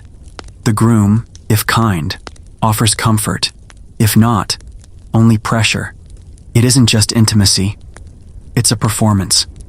One that doesn't end in the bedroom. In some cases, the linen is paraded outside. Proof of honor, paraded like a banner. It's not love, the narrator reflects. It's a contract, sealed with public proof. Rarely does anyone ask the bride what she feels, whether she trembles from cold or fear, whether she wished for gentleness or simply for privacy. In this ritual, the woman is not just a wife, she's evidence, and if the sheet is clean, then she may be cast out, or worse, marked for life. We romanticize weddings, the flowers, the rings, the dances, but behind the lace and song lurked an unspoken terror, that the wrong stain, or no stain at all, might ruin everything. And what of love? What of joy? They rarely entered the room, only expectations did. The narrator pauses, voice tinged with sorrow and irony. These customs survived because they kept people in line, because the church said so, because honor demanded it. But who decides what honor is? Certainly not the bride. And so, as the wedding bed grows quiet, the echo of doctrine still hums. Marriage was holy, but holiness came with scrutiny. Let us follow that hum, beyond the bed, beyond the sheets, into the echoing halls of stone and sermon. The wedding ends, but the church's voice lingers. Let's hear its final sermon on sin. The great stone church stands quiet now. Candles flicker beneath vaulted arches. The scent of incense lingers like old guilt. Then, a voice rises from the pulpit, measured, stern, ancient. Lust, the priest declares, is the soul's betrayer, a fire that burns beneath the skin and singes the soul. The congregation sits in silence, heads bowed, not in prayer, but in quiet tension. They've heard it all before. The endless rules, the finger-pointing disguised as salvation. He recites from Saint Jerome, who once wrote that even a dream could damn a man. Even an imagined kiss could tip a soul into the inferno. Every touch, the narrator whispers, every thought was a sin. Yet people loved anyway. Outside, life tells a different story. Couples steal glances, lovers write letters, widows find warmth again, priests confess quietly to the same longings they condemn. And still, the church preaches control, the priest offers penance. 10 Our Fathers for impure thoughts, 20 if those thoughts had names. But what did people do? They obeyed, and then they felt anyway. A monk carved his desires into the margins of sacred texts. A wife kept her lover's ribbon hidden in her corset. 2 nuns held hands too long during morning prayers. People broke rules, or bent them. They whispered under oak trees. They wept for passion they couldn't name. They risked punishment to feel human. From monks to rebels, the narrator reflects, they found ways to feel, to live, to love. And that is the real miracle. Not that people sinned, but that they dared to love in a world that punished it. That they left traces of tenderness even when every system told them not to. We began in silence, in candlelight, in confession and cold stone. But we end here, in defiance, with people who didn't stop loving, with stories that refuse to stay buried. The priest closes his book, the sermon ends, but its shadow lingers. This history isn't just old tales, the narrator says, voice soft but steady. It's proof that desire outlasts dogma. It's in the laughter of lovers, the ink of forbidden letters, the stubborn heartbeat that says, I will feel, even if you tell me not to. So we carry that legacy now, not with shame, but with clarity, with tenderness, with the understanding that control may silence, but never fully erase. Let the relics rust, let the sermons fade. Desire survives. And maybe, just maybe, there's something sacred in that. The narrator pauses one last time. If these stories stirred something in you, curiosity, anger, a quiet recognition, don't keep it hidden. Share your thoughts below. Let's keep the conversation alive. The candles gutter. The screen fades, but the echoes remain. History isn't always loud. Sometimes it's whispered, and still, it endures. A woman in crimson silk threads her way through the marketplace, her gown rippling like firelight. The braided cords at her sleeves glint with copper, and the flared cuffs part just enough to reveal a linen shift, stitched with secret signs. Delicate ivy, a lover's knot. Every stitch is intention, every sway a studied choice. Her boots tread silently over damp cobbles as voices rise in bartering chants and the clatter of wheels. She is both seen and unseen, a figure painted in desire and discretion. The market smells of spices and sweat, of leather and loaves, but all eyes settle briefly on her and then flinch away. She knows the rhythm of glances, too long, and it hints at scandal, too quick, and it invites curiosity. She pauses by a spice merchant, fingers hovering over saffron threads, her gaze locking for a moment with a man in clerical gray. She smiles, small, polite, unreadable, then moves on. At the edge of the poultry stalls, she passes a rival's betrothed. Their nods are thin veils over quiet war. Behind painted lashes, strategy flickers. She remembers her mother's voice on a childhood morning. Dressed to be seen, but never caught. And further back, a song sung softly in a weaving room. The tale of a weaver's daughter who stitched her own fate into cloth and ran free beyond the convent gates. That song still lives in the hem of her gown. A merchant's gaze lingers too long. He adjusts his belt, then his conscience, and looks away. She feels his stare like a tug at her laces. In this world, beauty is both weapon and liability. She doesn't fear attention. She shapes it. But she's always aware of the balance. A misstep, a misplaced word, and the silk turns to rope. The narrator muses. Clothing in these times was more than fabric. It was speech, status, and a script. In 1349 Paris, a man dared to wear a woman's shawl for a jest and was fined publicly, then paraded before the Guildhall. Not for the jest, but for crossing the threadbare boundary between roles. Fashion was a coded language. One wrong stitch, and the world could unravel. As she turns from the fruit cart, a breeze catches the edge of her cloak. It flutters like a signal. The moment shivers. She walks toward a narrow path between two taverns, where shadows run deep and the chatter fades into murmurs. The air cools. Whispers trail her steps. Some about her, others older, stranger. From silken glances to darker arts, let's follow her steps into the whispered world of medieval magic. The village lay still beneath the velvet hush of dusk. Shutters were bolted, though the evening air remained warm. Dogs, which earlier barked at passing carts, now whimpered behind doors, or not at all. A lone owl hooted from the church eaves, its cry sharp and thin like a warning. Torchlight flickered weakly in iron sconces, painting elongated shadows along the muddy lane. The protagonist stepped quietly, boots muffled against straw and soil, sensing the silence was not peace, but fear.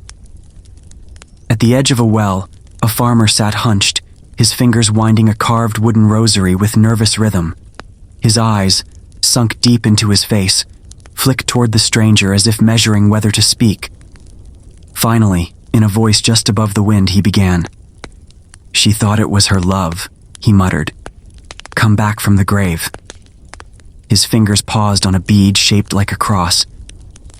He stood at the foot of her bed, just like before the fever took him. Same hair, same voice, but the eyes, like burning embers in a hearth gone cold. The tale unfolded slowly, with gaps where words would not come. The woman had cried out once, just once, when she awoke to find the figure beside her, whispering her name, his hand on her cheek. Since then, she had not spoken again. Some nights, the villagers claimed to hear her humming a tune only he had known. She now lay in a cottage at the village edge, pale as beeswax, caught between two forces. The priest said she had allowed evil in, seduced by a demon taking the form of her betrothed. She must confess. She must be purged. But a healer, old and half-blind, said no. It was not sin, but a crossing of spirits, of dreams. "She's not possessed," the healer insisted, "just touched by something beyond your scripture." The protagonist listened without interruption, watching the farmer's hands tremble. Behind his words, a deeper anxiety loomed, not just fear of demons, but of desire, of what it might unlock if spoken aloud. In medieval belief, the narrator explains, such tales were not rare.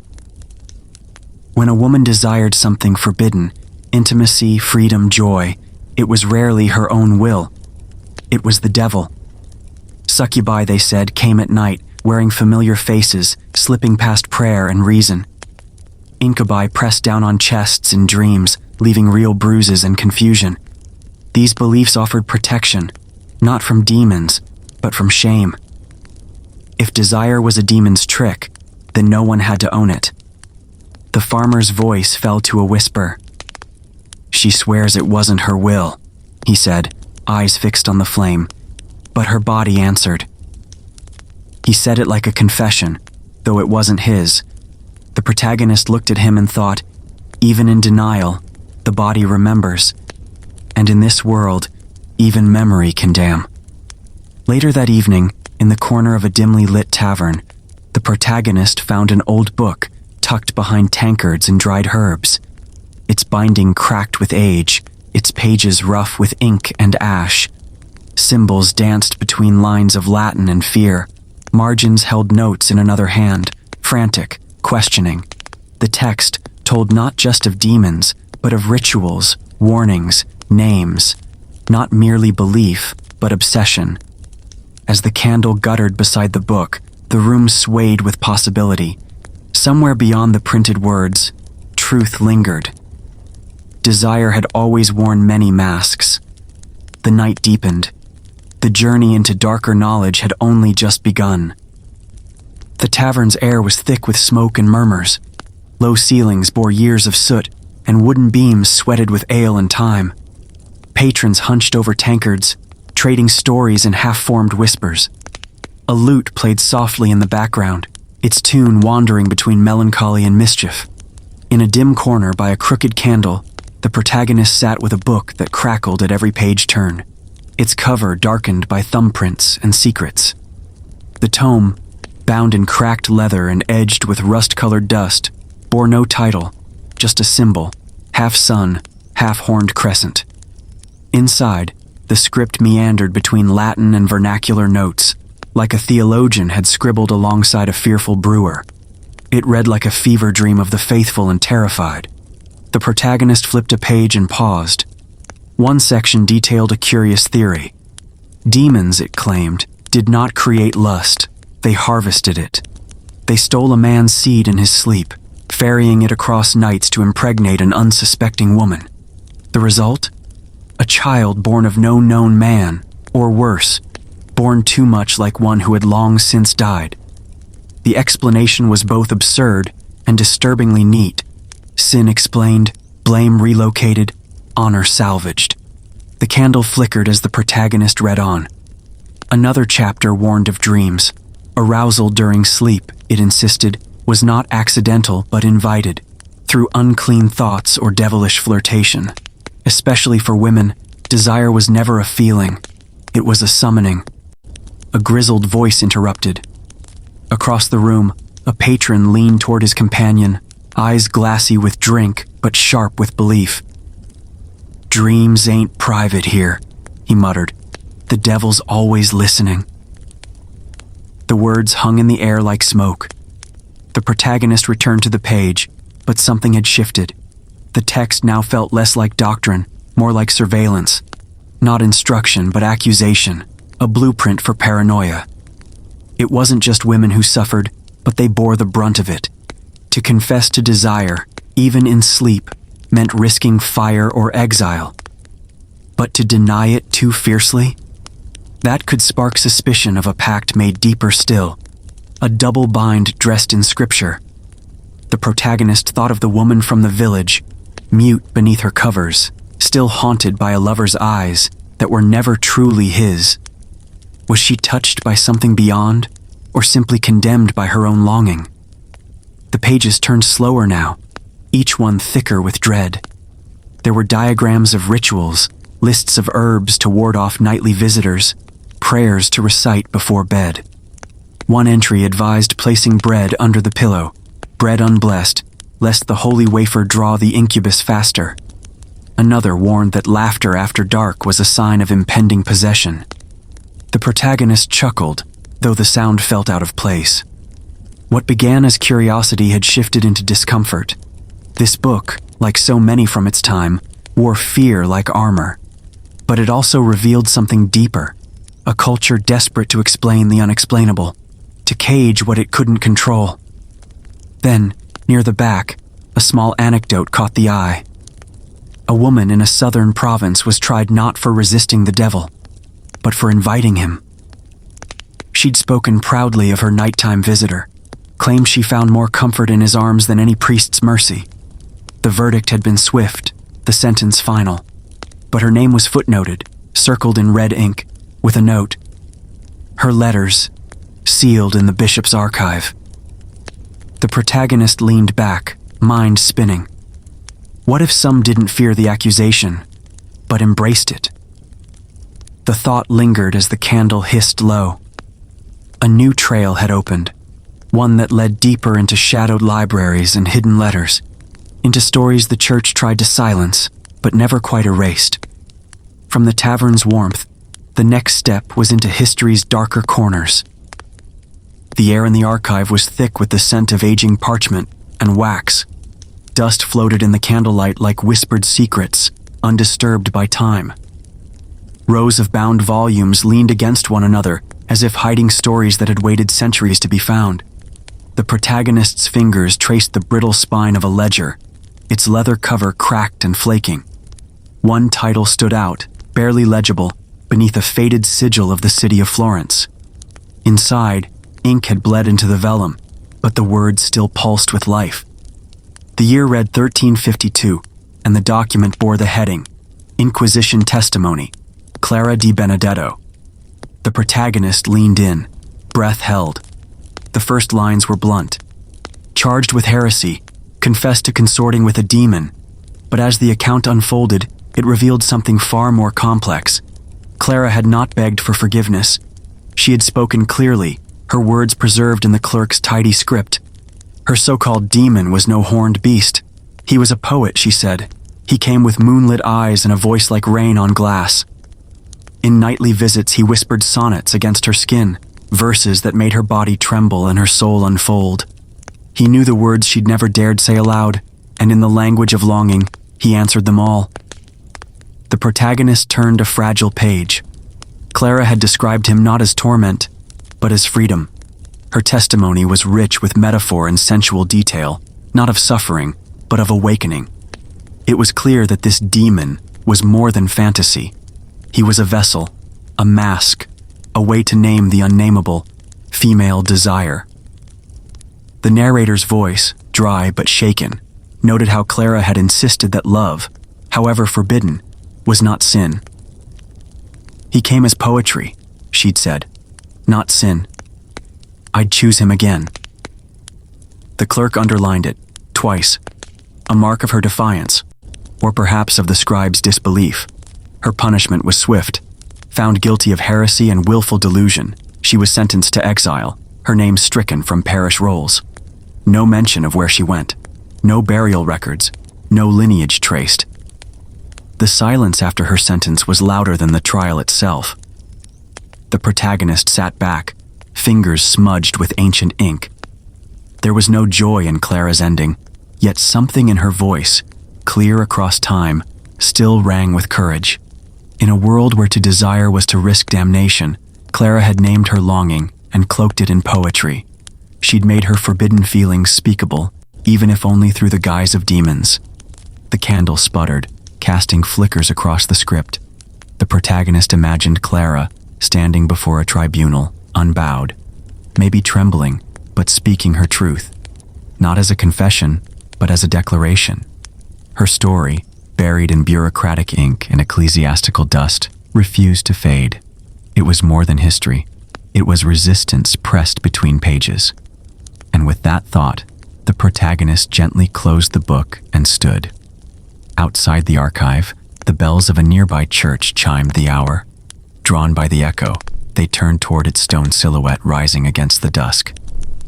If Clara's defiance had lived in shadow, perhaps the next step lay in the very place where voices like hers were condemned. From parchment to pulpit, it was time to hear what the church had to say about lust, about love, and about the shape of sin. The church loomed like a stone sentinel, its arched doorway swallowing the protagonist into a cavern of shadows and stained glass. Inside, the air was cold, infused with incense and ancient warnings. Candles flickered beside grim-faced statues of saints, their eyes downcast, while red and gold light filtered through the glass, pooling across the stone floor like bloodstains. A preacher's voice cracked through the silence, echoing from the high-vaulted ceilings as he addressed the assembled faithful. He spoke with fire, of temptation, of sin, of the ever-watching devil. His sermon warned that lustful dreams were not merely private errors, but invitations to demons. Such spirits, he thundered, left their mark, claw-shaped bruises, feverish lassitude, or unnatural silence in those they touched. The congregation sat rigid, their eyes lowered, absorbing every syllable as though it were both a balm and a curse. Among the sea of bowed heads, the protagonist noticed a nun seated toward the edge of the aisle. Her hands resting in her lap, trembled faintly. Her lips moved in silent prayer, but her gaze flicked briefly toward the altar's crucifix, as if searching for something unsanctioned. The faint furrow in her brow spoke louder than her prayer. Perhaps like others, she had known a dream she dared not name, of a cloaked figure, stepping from shadow, voice soft as velvet, offering more comfort than threat. The kind of dream that left one unsure whether to feel condemned or chosen. The preacher's voice surged again. Pleasure without purpose, he declared, opens the gate to hell. The final word rang like a verdict through the stone chamber. The congregation flinched. A woman crossed herself twice. Even the statues seemed to wince. The protagonist's thoughts, however, drifted elsewhere. They remembered an old medical text glimpsed briefly in a merchant's stall. Its pages yellowed, but its message clear. Sometimes dreams were just the body's murmurs, not the devil's whispers. In a world where sleep was one's only freedom, who could say what crossed the mind's threshold? As the final hymn began, the protagonist slipped away, past the side chapel and down the cloister steps, toward a healer's workshop spoken of in passing. Somewhere, beyond incense and judgment, perhaps a different understanding waited. The workshop was a world apart from the cold austerity of the stone church. Warm, earthy scents clung to the air, sage, lavender, thyme, all mingling with the sharp tang of crushed roots and fermented tinctures. Sunlight streamed through a small, warped window, catching dust motes that danced lazily above rows of clay jars, stacked neatly on wooden shelves. Each jar bore faded labels: feverwort, rue, valerian. At the center of it all, a healer hunched over a mortar, grinding a fibrous root with practiced ease, humming a melody that might have been older than the building itself.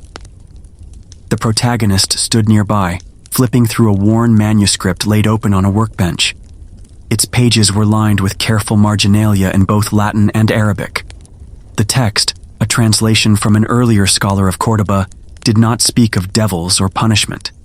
Instead, it spoke of the body, of foods and fluids, of heat and wind and humors. Erotic dreams, it explained with scientific certainty, were not invitations to hell, but natural consequences of stomach vapors rising during sleep, especially after heavy meals or sweet wine. The recommended cure was not confession or scourging, but a strict diet of barley broth and rest. The healer, catching the protagonist's raised eyebrow, let out a soft chuckle. "Less wine, more barley," he said, tapping the side of his nose. "Keeps the devils away, or so I tell the friars, and they leave my door unbarred." His tone was light, but beneath it lay the quiet satisfaction of someone who had learned how to navigate fear with reason. Narration unraveled the contrast. In the world beyond this herb-scented haven, people were told their bodies belonged to the church, their thoughts monitored by heaven, their dreams policed by the pit. But here, under bundles of dried lavender and open windows, dreams were just symptoms, no more mystical than a fever or a chill. The protagonist sensed the comfort in that, the gentleness of viewing desire as a human truth rather than a spiritual trap. The healer returned to his grinding. "They always want fire and brimstone. Me? I say, check the stew pot first." He nodded at a bubbling kettle suspended above a hearth. "You'd be amazed what cabbage at midnight will do to a man's sleep." The protagonist smiled. There was relief in this place, not just from the fearsome rhetoric of pulpits, but from the burden of guilt that came with every uninvited thought. This healer had no use for fear. His tools were jars and bowls, not relics and bells. As they reached for another manuscript tucked beneath the table, a loose page fluttered free. It detailed routes taken by early physicians along the pilgrimage roads, where remedies traveled as often by foot as by parchment. Notes in the margin mentioned a woman in Aragon who swore by chamomile and pilgrimage for all ailments of the heart and loins. It was enough to stir the protagonist's curiosity once again. Pocketing the page with quiet intent, the protagonist stepped out of the workshop. The road outside stretched long and dusty beneath a waning sun. In the distance, pilgrims moved like drifting seeds along a golden path, carrying prayers, sins, and stories alike. The road shimmered beneath the punishing sun, a ribbon of heat and dust winding its way across the parched landscape. Pilgrims walked in uneven clusters, their sandals worn, their robes stained with sweat and journey. Some whispered prayers, others sang low hymns that rose and fell like the hills in the distance. The shrine, still unseen, seemed more like a hope than a destination, a mirage fueled by aching feet and dusty throats. The protagonist moved among them, listening more than speaking. Here, in the anonymity of the open road, secrets loosened like laces in the heat. Beside a dry stream bed, a young monk trudged with downcast eyes. His robes clung to him, and his voice trembled as he spoke to no one in particular. "There was a girl," he murmured, "in a tavern before we left the last town. She served me wine and touched my hand, just once. I prayed all night, but the thought followed me." He clutched the wooden cross at his chest, as if it might burn the memory out of him. His vow of chastity, cracked by a glance and a gesture, weighed heavier than his pack. Further up the path, a knight in chainmail lifted his visor to wink at a passing serving maid. She carried jugs of water for a nearby tent, and giggled, but didn't slow. "I ride for the souls of the damned," he called after her, his voice loud and full of swagger. "And if I happen to rescue a few hearts along the way, well, let that count toward heaven's tally." His hand lingered a moment too long on her forearm, the gesture more familiar than formal. Narration threaded the moment together. Pilgrimage, for all its outward devotion, had long offered a veil for human longing. The road blurred identities, loosened rules. Strangers became confessional partners. The sins committed along the way were often chalked up to exhaustion or temptation sent to test resolve. but resolve rarely held when the nights grew cool and the bodies warm from walking. The monk, falling into step beside the protagonist once again, spoke barely above a breath. "The road makes promises the soul can't keep," he said, eyes fixed on the distant horizon. "And sometimes it feels like God is too far ahead to hear." The protagonist said nothing. The confession was not a request for forgiveness, merely an exhale of burden. All around them, the line between salvation and indulgence twisted with each mile. Shrines promised purity, but the path toward them was lined with the most human of urges: hunger, lust, loneliness. At the next resting spot, pilgrims collapsed under a tattered awning near a cluster of date palms. Someone passed around bread. Another dozed with their head on a stone. The protagonist pulled out a weathered journal found earlier in the healer's workshop, pages stiff with age and sweat. In its margins, a pilgrim had sketched notes, not about relics or prayers, but of a bathhouse tucked behind a stables near the next town. A place, the note hinted, where sins could be scrubbed from skin, if not the soul. That was where the protagonist would go next, not for ablution, but to understand what was sold and sought behind steam and silence. The shrine could wait. The truth of the road was here, between its dust and its desire. The bathhouse sat just off the main road, tucked behind a crumbling stone wall and half hidden by a curtain of hanging linens that swayed in the breeze. From the outside, it looked like any humble roadside rest. Low roof, cracked plaster, a water trough out front, but inside the air was thick with steam and something more elusive. Lanterns swung from hooks in the wooden beams, their amber glow casting long shadows across glistening skin and rising mist. Laughter flitted through the fog, soft, intimate, and sometimes hollow. The protagonist stepped through the veil of damp air, letting the warmth wash away the fatigue of the road. In one corner, a camp follower poured water over a pilgrim's shoulders, her hands gentle, her smile practiced. She hummed a hymn, its pious notes incongruent with the way her fingers lingered. The pilgrim, eyes closed, looked more at peace than any scene at the shrine. The exchange was quiet, transactional perhaps, but not without tenderness. As the protagonist moved further inside, the layers of pretense and piety peeled away. This place wasn't just for cleansing dirt and sweat. It offered comfort in forms the church condemned, but quietly tolerated. Narration wove through the heat. Along pilgrimage routes, such bathhouses thrived, not only because bodies needed washing, but because souls, worn down by prayer and penance, often craved softness, touch, a reminder of the human warmth long denied. The women here, and some men, knew the unspoken rules. They didn't shout or solicit. They offered towels, oils, warm water, and companionship. Sometimes they quoted scripture before dimming the lamps. Other times, they just listened. Their clients were weary monks, young knights, widows, and wanderers. The lines between desire and need were blurred, sometimes erased entirely by the simple weight of exhaustion. Near the far end of the chamber, a woman with a thick braid and henna-stained hands leaned close to the protagonist. "They pray by day," she said, voice low but not ashamed. "Love by night. We all need something." Her expression held neither pride nor regret, only recognition. She had seen many kinds of hunger, and not all were carnal. The protagonist didn't respond, only watched as another pilgrim, shivering despite the heat, was pulled into an embrace that asked for nothing more than sleep. It became clear then that what was bought here wasn't just pleasure, it was mercy. For a coin, one could forget grief, or fear, or loneliness, even for an hour. Lust may have been part of it, but so was survival. These bathhouses were whispered about in sermons as dens of sin, yet the very priests who warned against them often turned a blind eye, or their own robes hung drying behind the curtain. The hypocrisy wasn't hidden, it was embedded in the stone.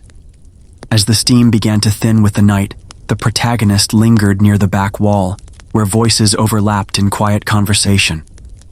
Two young pilgrims sat entwined in damp robes, their fingers tracing old scars and new hopes.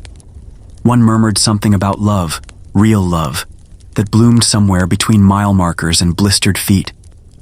The story was soft, like a thread in the mist, and the protagonist leaned closer, drawn by its honesty. The bathhouse, for all its shadows, revealed something truer than the cold shrine, a human need that outlasted doctrine, that survived in whispered touches and borrowed warmth. As the voices faded and the lanterns dimmed, the protagonist stepped back onto the road, following the thread of that love story toward a quiet roadside hollow where hearts, unburdened, dared to bloom. The fire crackled gently, sending sparks spiraling into the ink-black sky where stars blinked like tiny lanterns hung by distant hands. Around the flames, a small cluster of pilgrims passed a loaf of coarse bread, each tearing a piece with calloused fingers and sharing fragments of their stories as if scattering breadcrumbs for memory to follow. The road behind them stretched long and dusty, but in this circle of warmth, time bent inward. Here, for a night, strangers became companions. The protagonist sat near the edge, half-shadowed by a low-hung cloak, ears tuned more than lips. That's when she heard Lucia's voice, soft but clear, with the calm cadence of someone used to spinning thread and tales in equal measure. Lucia, a weaver from Toledo, sat wrapped in a sun-faded shawl embroidered with vines. Her fingers moved as she spoke, tugging gently at loose threads in the hem, like she was sewing the memory together as she told it. She spoke of a man. Gascon, she said with a laugh that wavered. They met 3 weeks into the journey, both headed toward the same shrine. He had a crooked smile, a sharp mind, and the kind of faith that allowed for doubt. At night, when the others dozed under the stars or whispered prayers into the dirt, the two of them talked. Not of sin or salvation, but of weaving, of wine, of what it meant to carry longing in the soles of one's feet. They never touched, or at least Lucia didn't say they did, but her voice trembled when she described how he listened to her, really listened, as if she were a scripture no one had dared to read aloud before. Gascon men don't marry weavers from Toledo, she said, stirring the embers with a twig, but he promised letters. A pause, then a sigh. Roads don't carry words. The fire popped, and someone coughed. No one interrupted. The silence around her words was respectful, heavy but not pitying. The protagonist watched her closely, noting not just the sadness in her eyes, but the steel beneath it. Lucia had no illusions. Her smile was wistful, not broken.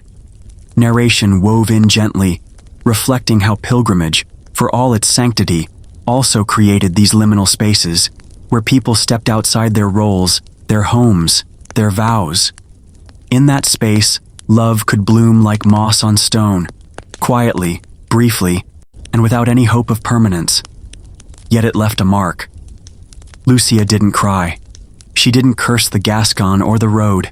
She only looked into the fire and whispered, "We made promises we didn't expect to keep, but for those nights, we believed we would." Her voice held neither bitterness nor regret, just the simple ache of truth. The protagonist thanked her, not aloud, but inwardly.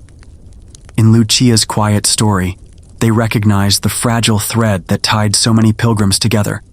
Not just faith, but the human need to be seen, even for a moment. The fire began to die down, and someone rose to gather more wood. Lucia stayed seated, shawl drawn close, eyes still reflecting flame. As the circle thinned and the stars wheeled overhead, Lucia reached into her pouch and drew out a small vial. "He gave me this," she said, almost amused. "Said it was for courage, or maybe to help me dream of him." She didn't drink it, just held it up to the light. That tiny glass bottle, amber liquid catching the firelight, sparked the protagonist's memory of something else. A mention, half forgotten, of love potions in an old tale. The idea took root. Perhaps not all longing was spiritual. Perhaps someone else, somewhere nearby, sold dreams in bottles. And with that thought, the fire behind them faded, and the road ahead twisted toward an apothecary's door. The shop was dim, tucked between a tannery and a wine cellar, its wooden sign half worn by rain and time. A faint chime jingled as the protagonist stepped inside, though no bell was visible. The air was thick with scent, sharp, green, and smoky, an odd mingling of rosemary, old paper, and something almost metallic. Light filtered in through warped glass, illuminating dust motes that danced lazily over shelves crowded with jars. Each vessel held something strange: sprigs of dried nettles, bundles of vervain, crushed cinnamon bark, twisted roots, powders in shades of crimson and ash. Behind the counter, a woman in a saffron robe ground something in a stone mortar. Her hands moved with practiced rhythm, but her eyes, deep set and the color of river stones, flicked up with immediate awareness. "You're not coughing," she said without looking up. "Not here for lungs, then. What aches?" The protagonist hesitated. Curiosity had drawn them in more than need. "Just looking," they replied, eyes scanning the shelves, pausing on one jar labeled in faded Latin, Verbenica cordis. The apothecary snorted softly. "They all say that, until they see something they need." She reached beneath the counter and pulled out a tiny bottle stoppered with wax, the liquid inside a soft amber shade. "To warm the heart," she said, offering it between two fingers. "Or so the hopeful say. But be warned. A pinch for love, a handful for ruin." Her voice didn't tremble, but there was a thread of something else woven in. Respect, perhaps, or weariness. The protagonist took the vial carefully, turning it in the light. The herbs inside, vervain, a trace of marjoram, nettles, floated like secrets suspended in honey. The scent rising from the wax seal was faintly floral, faintly bitter. Narration swirled in like incense. These were not mere charms, but instruments of belief. In villages and castles alike, herbs were trusted to unlock hearts or seal them shut. A ribbon of vervain in the shoe to spark passion, a nettle tea to stifle it. Such brews traveled quietly, from hand to hand, never blessed, never spoken of in sermons, but whispered over fences, passed from mothers to daughters, slipped beneath mattresses. The apothecary spoke again, gentler now. "Some want to be loved, others to forget, and some," she tapped the vial, "just want to feel something again." The protagonist set the bottle down slowly, sensing the weight it carried, not in ounces, but in intention. How many women had stood here, hoping to bind a heart with plants? How many men had gulped bitter tea, fearing their own impulses? The desire to control love, to summon or silence it, was as old as the road outside. They thanked her. The apothecary only nodded and returned to her grinding. As the protagonist stepped back into the light, the smell of herbs still clinging to their cloak, a sliver of parchment tucked beside the door caught their eye. A recipe, half legible, fluttered in the breeze. Among the listed ingredients was a curious note, served to a noble lady in the court of Lord Davray, who smiled for the first time in years. That line lingered. Desire wasn't just a sin or a sickness. It could be a locked door waiting for the right key. And where better to find such a key than in the whispered halls of a noble court, where appearance was armor and secrets moved faster than servants. With that thought, the road curved toward a castle's great hall, and the shadows of silk and ceremony awaited. The great hall loomed like a stone cathedral of power, its vaulted ceiling lost in shadow, lit only by a series of iron chandeliers that swung faintly with the draft.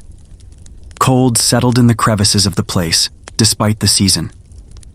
Tapestries the height of 2 men clung to the walls, depicting battles and bloodlines, lions stitched beside lilies, all symbols of claim and conquest. Beneath them, rows of finely dressed courtiers stood in muted anticipation. At the center of it all, elevated slightly above the crowd, sat 2 thrones. A man and a girl occupied them. The lord, broad-shouldered, gray-threaded in his beard, eyes as calculating as the politics that brought him here, spoke first. His voice rang clear, measured as he recited the vows with the conviction of a man sealing a contract, not professing love. His bride, barely 18, eyes forward, jaw taut, followed suit. Her voice was calm, rehearsed.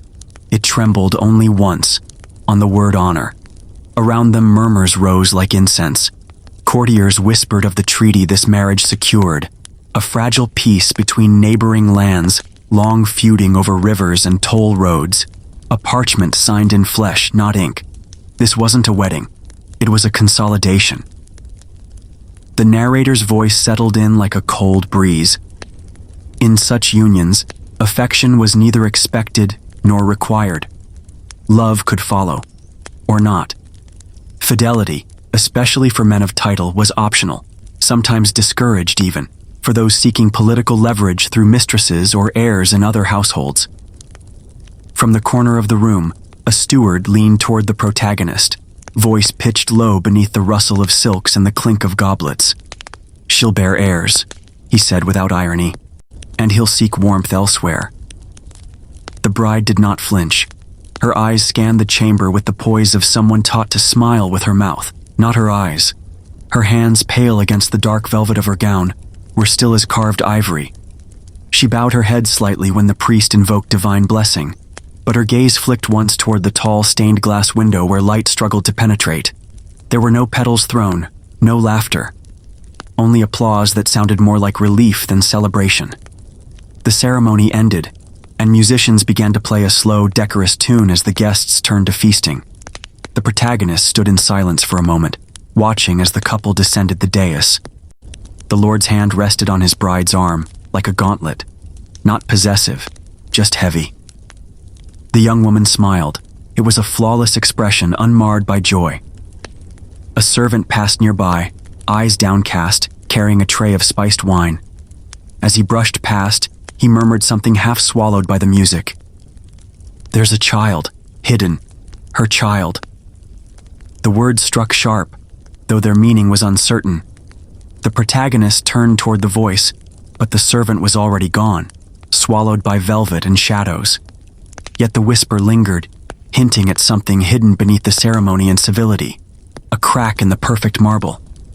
With curiosity sharpened, the protagonist drifted from the great hall toward the castle's quieter corridors, where stone met secrets, and the walls, once so imposing, seemed suddenly porous. Somewhere behind these halls, beyond tapestries and locked doors, waited a truth far removed from treaties and toasts. The light faded as they descended a narrow stair, and with each step, the air grew heavier. The celebration above became muffled, distant. What lay ahead was not on any parchment, not in any vow, but someone's future was buried in that chamber below. The walls of the hidden chamber pressed inward, rough with damp and age. Stones bled moisture in the flickering firelight, and the scent of smoke mixed with something saltier. Sweat, perhaps, or sorrow. A cradle had no place here. And yet in a corner, seated on a makeshift pallet of linens, a servant woman cradled a newborn in her arms. She rocked slowly, her gaze fixed not on the child's face, but the dancing shadows on the wall. Her dress was stained with blood and milk, and though her arms trembled, her grip on the infant was steady, possessive, protective. The child squirmed once, letting out a soft, hungry sigh. The nobleman stood near the door. He did not enter fully. His cloak was fine, its hem still carrying the perfume of the wedding feast above. He did not look at the infant. Instead, he extended his hand, 2 silver coins glinting in the light. "She'll be looked after," he muttered, avoiding the woman's eyes. She didn't reach for the money. She only adjusted the blanket over her daughter's head. "Upstairs," she said, her voice tight. "Your wife smiles for the priests, and your son smiles for the banners. This one," she looked down, "this one gets a fireless room." The coins landed on a low table with a dull clink. The nobleman left without another word. His footsteps disappeared into the stone. The fire crackled, uncertain, and the protagonist stepped forward, drawn by the quiet strength in the woman's posture. She hadn't wept. Not yet. Her expression was not one of shame, but of exhaustion laced with defiance. Narration crept in softly, tracing the outlines of the injustice. Children born outside of noble wedlock, bastards the word had bite, were marked before they could speak. Many were shuttled to distant convents or fostered in anonymity, their lives rewritten before they began. Some were lucky, granted land or titles, most forgotten. They were flesh of power, but never heirs. The servant whispered now, barely louder than the fire. "She'll have my love, if not his name." Her thumb gently traced the child's cheek, as if imprinting that promise into her skin. The protagonist sat near the fire, watching the infant's tiny chest rise and fall. The child's world was a cold chamber, a mother's arms, and a future no clearer than the smoke above them. And yet she was here, breathing, held. Outside, laughter and music still filtered faintly from above. The world kept spinning, indifferent. The protagonist's thoughts turned inward. How many rooms like this? How many hidden daughters, hidden lives? How often had desire and duty collided, leaving behind coin and silence? Then, from the shadows, an old man's voice intruded, half memory, half rumor. "One bastard was once made baron," he'd said. "They taught him his letters, and he wrote himself into history." The story lingered like a spark. Perhaps there was another way forward, not through noble titles or coin, but through craft, ink, and parchment. The protagonist stood, nodding once to the mother, who held her child with fierce grace. Then they turned, following the winding stair upward, not back to the great hall, but farther down the corridor, where the scent of ink and vellum awaited. There, a scribe would soon tell tales not bound by bloodlines. And perhaps among them, a child like this could one day read her name. The air in the scribe's workshop was thick with the scent of ink, beeswax, and ambition. Shelves bowed under the weight of parchment rolls, and narrow windows cast soft light across desks scarred with years of quills and thought. The steady scratch of pen on vellum echoed like a whisper of persistence. Here, ideas were preserved, rewritten, or sometimes quietly hidden. At one desk, a man hunched over a fresh folio, his fingers stained dark at the tips. His name was Tom, broad-shouldered, sharp-eyed, and wearing a threadbare robe better suited to a scholar than a tradesman. He looked up briefly as the protagonist entered, nodding a silent welcome before returning to his task. "Copying isn't just mimicry," he said after a moment, voice calm and deliberate. "It's preservation. It's power." The protagonist drifted closer, watching as Tom smoothed the parchment with practiced care. "You work with such precision." "I have to," Tom replied, setting down his quill. A misplaced stroke and someone's name vanishes, or worse, changes. There was something unusual about him, an edge that didn't come from mere literacy. In time, the story came out, not as a boast, but as a truth worn smooth by retelling. His father had been a merchant, respectable, married, with obligations elsewhere. His mother had been a cloth dyer, clever and proud, but unwed. "When I was 12, my father paid for my Latin," Tom said, eyes still fixed on the page. "Paid a monk in silver in silence. But it was my mother who taught me to stand tall. She said, 'They may deny your name, but they can't deny your mind.'" The protagonist listened, struck not by the scandal but by the structure Tom had built from it, a quiet fortress of intellect and will. Narration unfurled with care. Not all bastards lived in shadows. A few, like Tom, found paths upward, through monasteries, trade, or clerical ranks. Others were legitimized in exchange for loyalty or usefulness, and some, though never named as heirs, became invaluable to the powerful for their discretion and skills. Tom returned to his work, murmuring as he dipped the quill again. "I'm no lord, but my words hold weight. Nobles need records, priests need scripture, and the people, they need memory." His pride was subtle, grounded in competence. There was no bitterness in him, only a calm knowledge that he had shaped something enduring from the parts he'd been given.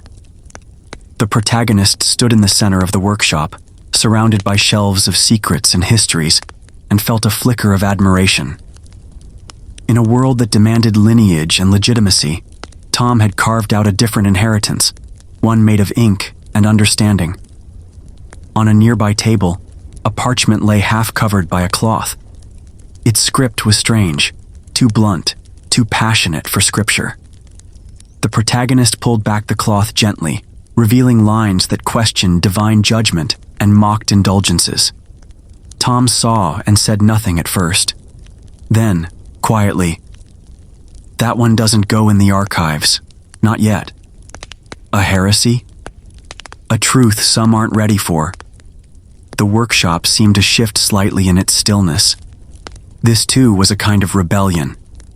The protagonist turned toward the door, the scent of forest soil somehow tugging at their senses. Stories and truths moved beyond walls, beyond ink. Outside, a clearing waited, where books were burned or buried, and where voices rose in forbidden prayers.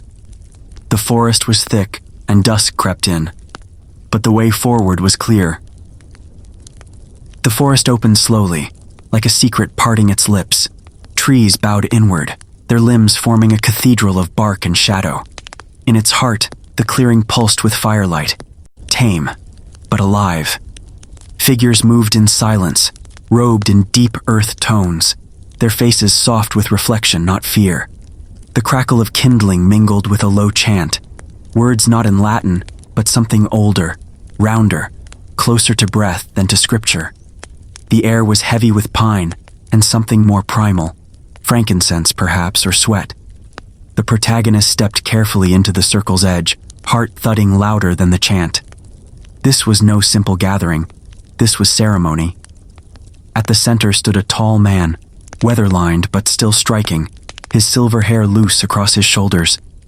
His name was Elias, and though he wore no symbol of rank, the others' stillness gathered around him like gravity. When he spoke, it was not in sermon, but in offering. "We are the Order of the Free Flame," he said, voice low but unwavering. "We burn for the truth the church fears, that the body is not shameful, that desire is not a curse."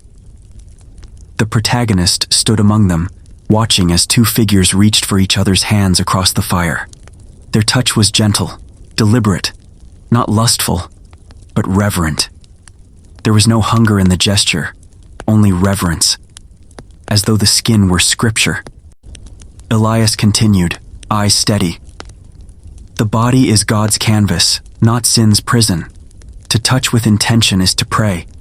To feel fully is to remember we were never meant to be divided." Narration unfolded in careful threads. The Order of the Free Flame had splintered from older sects, disillusioned by the church's obsession with suppression. They believed divinity was not found in denial, but in union, in breath shared, in limbs intertwined without guilt. Their rituals blurred the line between sensuality and sacredness, insisting that shame was a tool of control, not morality. But such defiance carried risk. The church called them heretics, blasphemers, instruments of the devil cloaked in false transcendence. Discovery meant branding, prison, or fire. Yet here they were, unhidden beneath a sky of stars, singing in the tongues of their mothers, offering their truth to the darkness.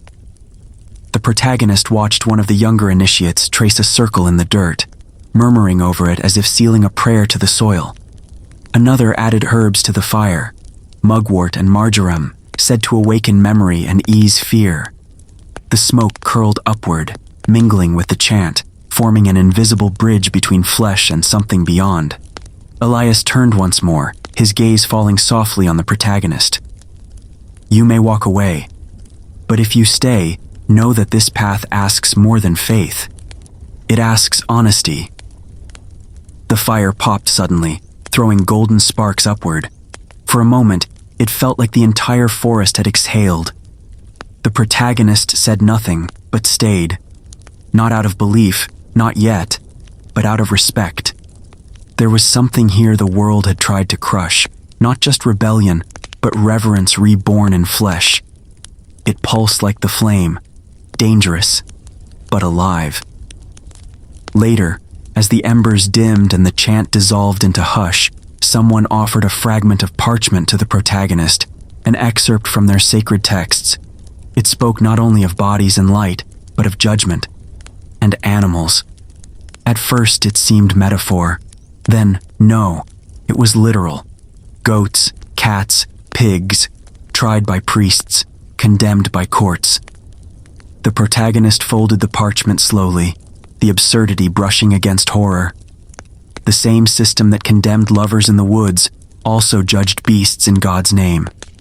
The fire had burned low now, but its echo flickered in memory, and somewhere not far off a church bell rang, not in celebration, in summons. A courtroom awaited.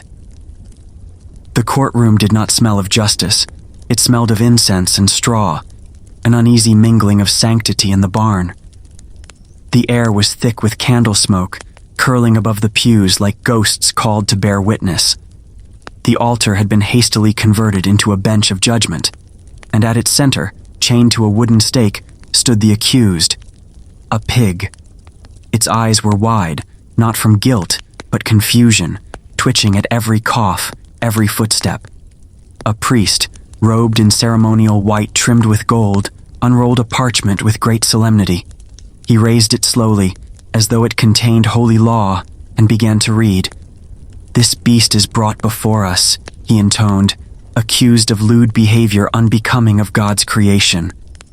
The congregation, mostly peasants and townfolk, murmured and nodded, some even crossing themselves. No one laughed. Laughter would be irreverent. This was not satire.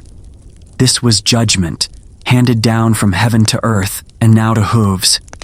The pig shifted, letting out a grunt that echoed too loudly in the stone hall. It was flanked by 2 guards, swords sheathed but eyes alert, as though fearing a sudden rush of unrepentant defiance. Narration unfolded like a shadow creeping up the walls. In the late Middle Ages, animals could be tried for crimes. Swine, dogs, even insects. The logic was divine, not legal. A pig that attacked a child, or a rooster that crowed at the wrong hour, might be labeled a vessel of evil or accused of reflecting the sins of the village. Trials were not merely punishment. They were ritual purification, restoring divine order in a world perpetually on the brink of chaos. The priest's voice rose, "Beasts carry our sins if we let them." That line hung in the air like smoke from the censers. The protagonist watched the faces in the crowd. Their expressions were not cruel, but resigned. They believed. They had to. If evil could be rooted out and chained, perhaps it could also be controlled. Perhaps shame, if projected outward, might no longer rot the soul from within. The pig, of course, did not understand. It simply grunted again, pawing at the stone floor, oblivious to its role in a sacred drama written by frightened men. Behind the altar, records were being kept. A young clerk dipped his quill, scratching the charge into parchment. Lewdness, in view of man and maid. The script was practiced. This was not the first such entry, nor would it be the last. The protagonist felt the absurdity bite at the edge of their thoughts, but beneath it, a chill. This wasn't about the pig. This was about projection. The sins no one could confess, painted onto the flesh of something unable to argue back. The crowd did not need truth. They needed an outlet. The animal was both shield and sacrifice. One elderly woman in the front pew wept silently, her hand clutching a rosary. Perhaps she had seen too much, or remembered something no one dared speak aloud. The sentence was not death, not yet. The pig would be confined, judged further by another panel. But the verdict hardly mattered. Its fate had already been cast the moment it became a symbol, not a swine. As the crowd filed out, whispering prayers, a young boy tugged at the protagonist's cloak. He held a tattered scroll, half burned at the edges. "My uncle wrote this during the plague," he said. "Said folk behaved like beasts, but worse." The protagonist took it gently. The script was frenzied, scrawled during fever or fear. It spoke of streets abandoned, of pleasures pursued in desperation, of bodies and boundaries breaking down. And it mentioned a village where the line between shame and survival had blurred. That village, it seemed, was next. The village lay under a gray and quiet sky, the clouds heavy with more than rain. Its streets, once bustling with carts and children's laughter, now echoed with the coughs of the dying and the creak of wagon wheels bearing the weight of the dead. A cart rumbled past, its bed lined with wrapped bodies, the driver silent, face wrapped in cloth. There were no bells. No prayers rang out from the chapel. Only the steady toll of sorrow in every step. Shutters were drawn, doors marked with crude crosses. Smoke curled from chimneys not for warmth, but to mask the scent of decay. And yet, within one flickering tavern, something unexpected stirred. A fragile defiance in the heart of despair. The tavern was dim, lit by oil lamps sputtering against the dark. Inside, the air was close, tinged with sweat, ale, and something like hope, dressed in desperation. A woman, pale but determined, leaned across a table and kissed a man with trembling hands. She gripped him as if anchoring herself to life. Their lips met, not with passion, but with urgency, a need to remember the body still breathed. In the corner, a weaver folded cloth with shaking fingers. He watched them, then turned to the protagonist and spoke softly, almost to himself. "If death comes," he said, "I'll feel alive first." His words were not a justification. They were a prayer, a vow, a refusal to surrender to silence without one last murmur of joy. The narration settled into this space between grief and defiance. During the Great Plague, when the sick fell faster than they could be buried, people turned in two directions. Some lashed themselves in piety, believing repentance might stay the hand of God.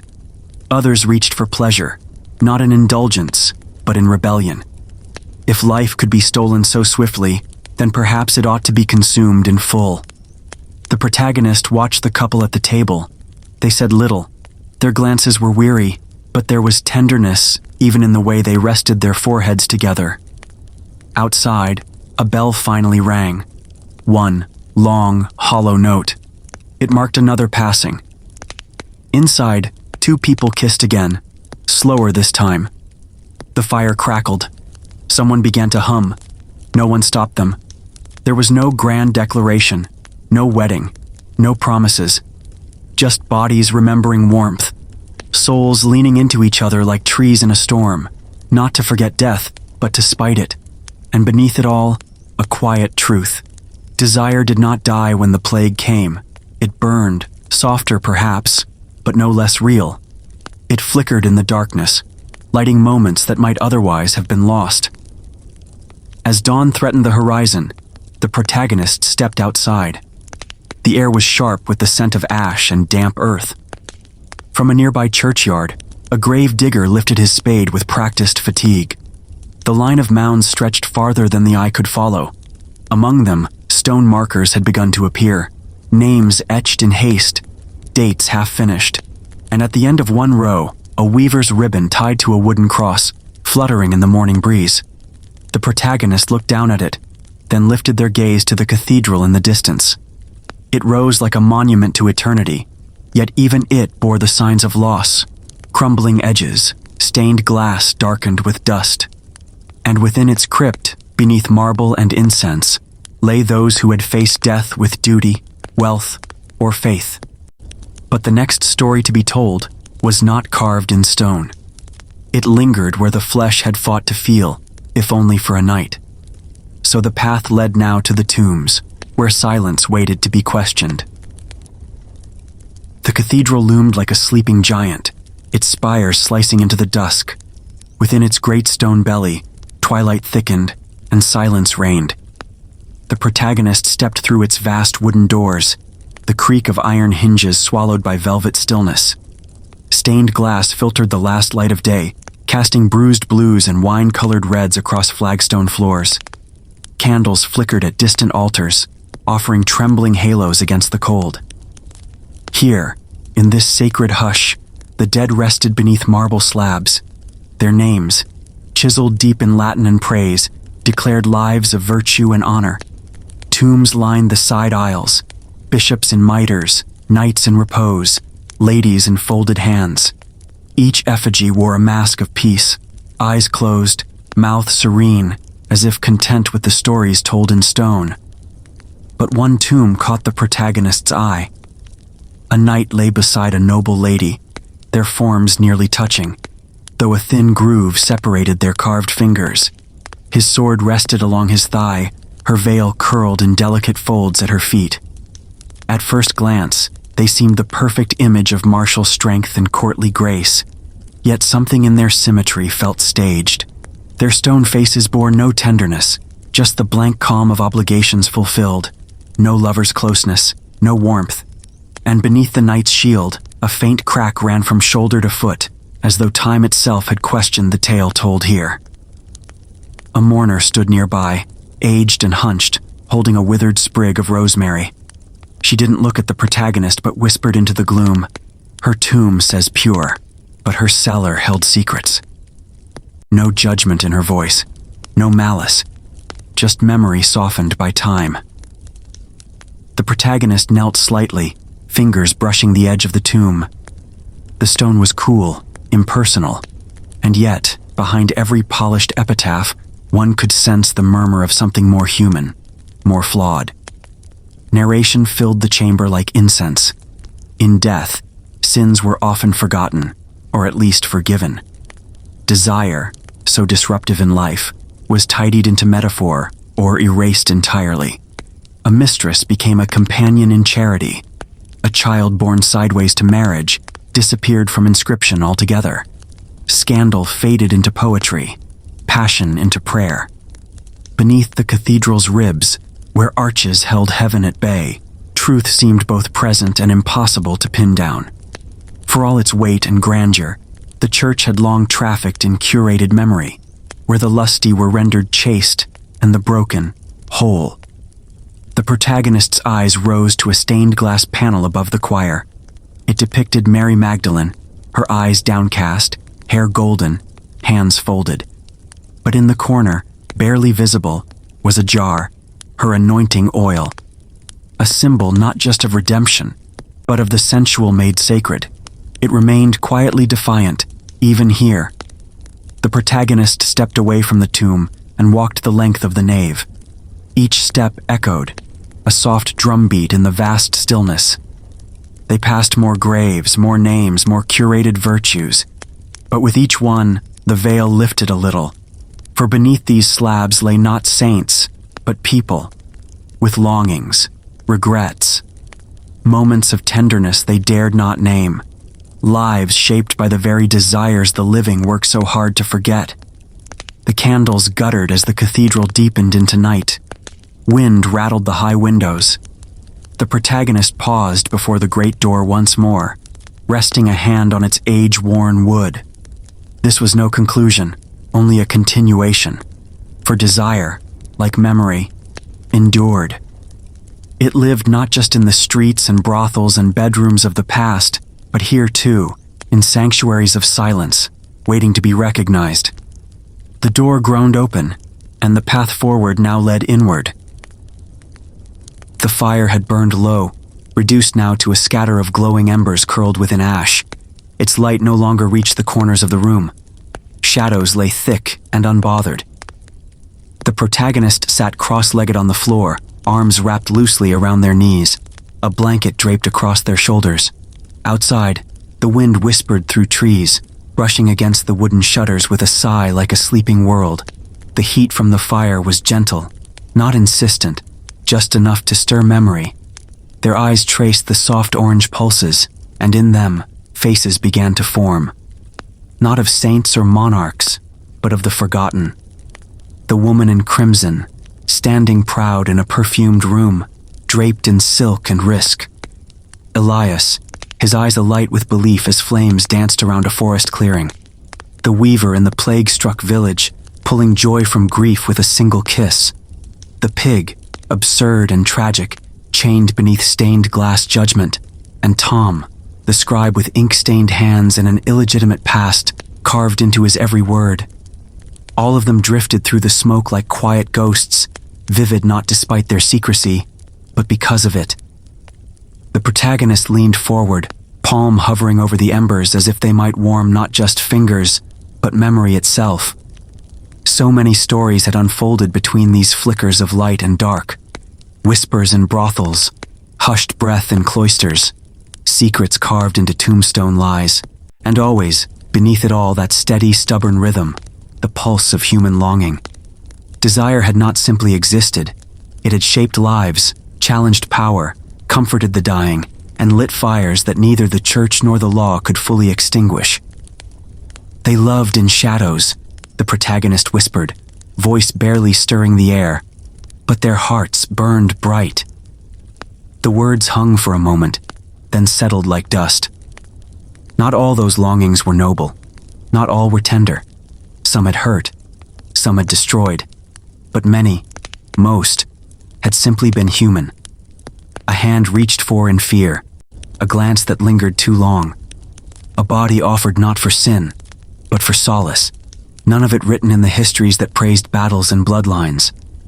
But it was there, in the quiet, in the space between proclamations. The fire cracked once, as if in agreement. The protagonist's eyes softened. They were not the same person who had stepped into that fortress of relics so many nights ago. They had walked through markets and monasteries, courts and clearings, and each had offered a new truth.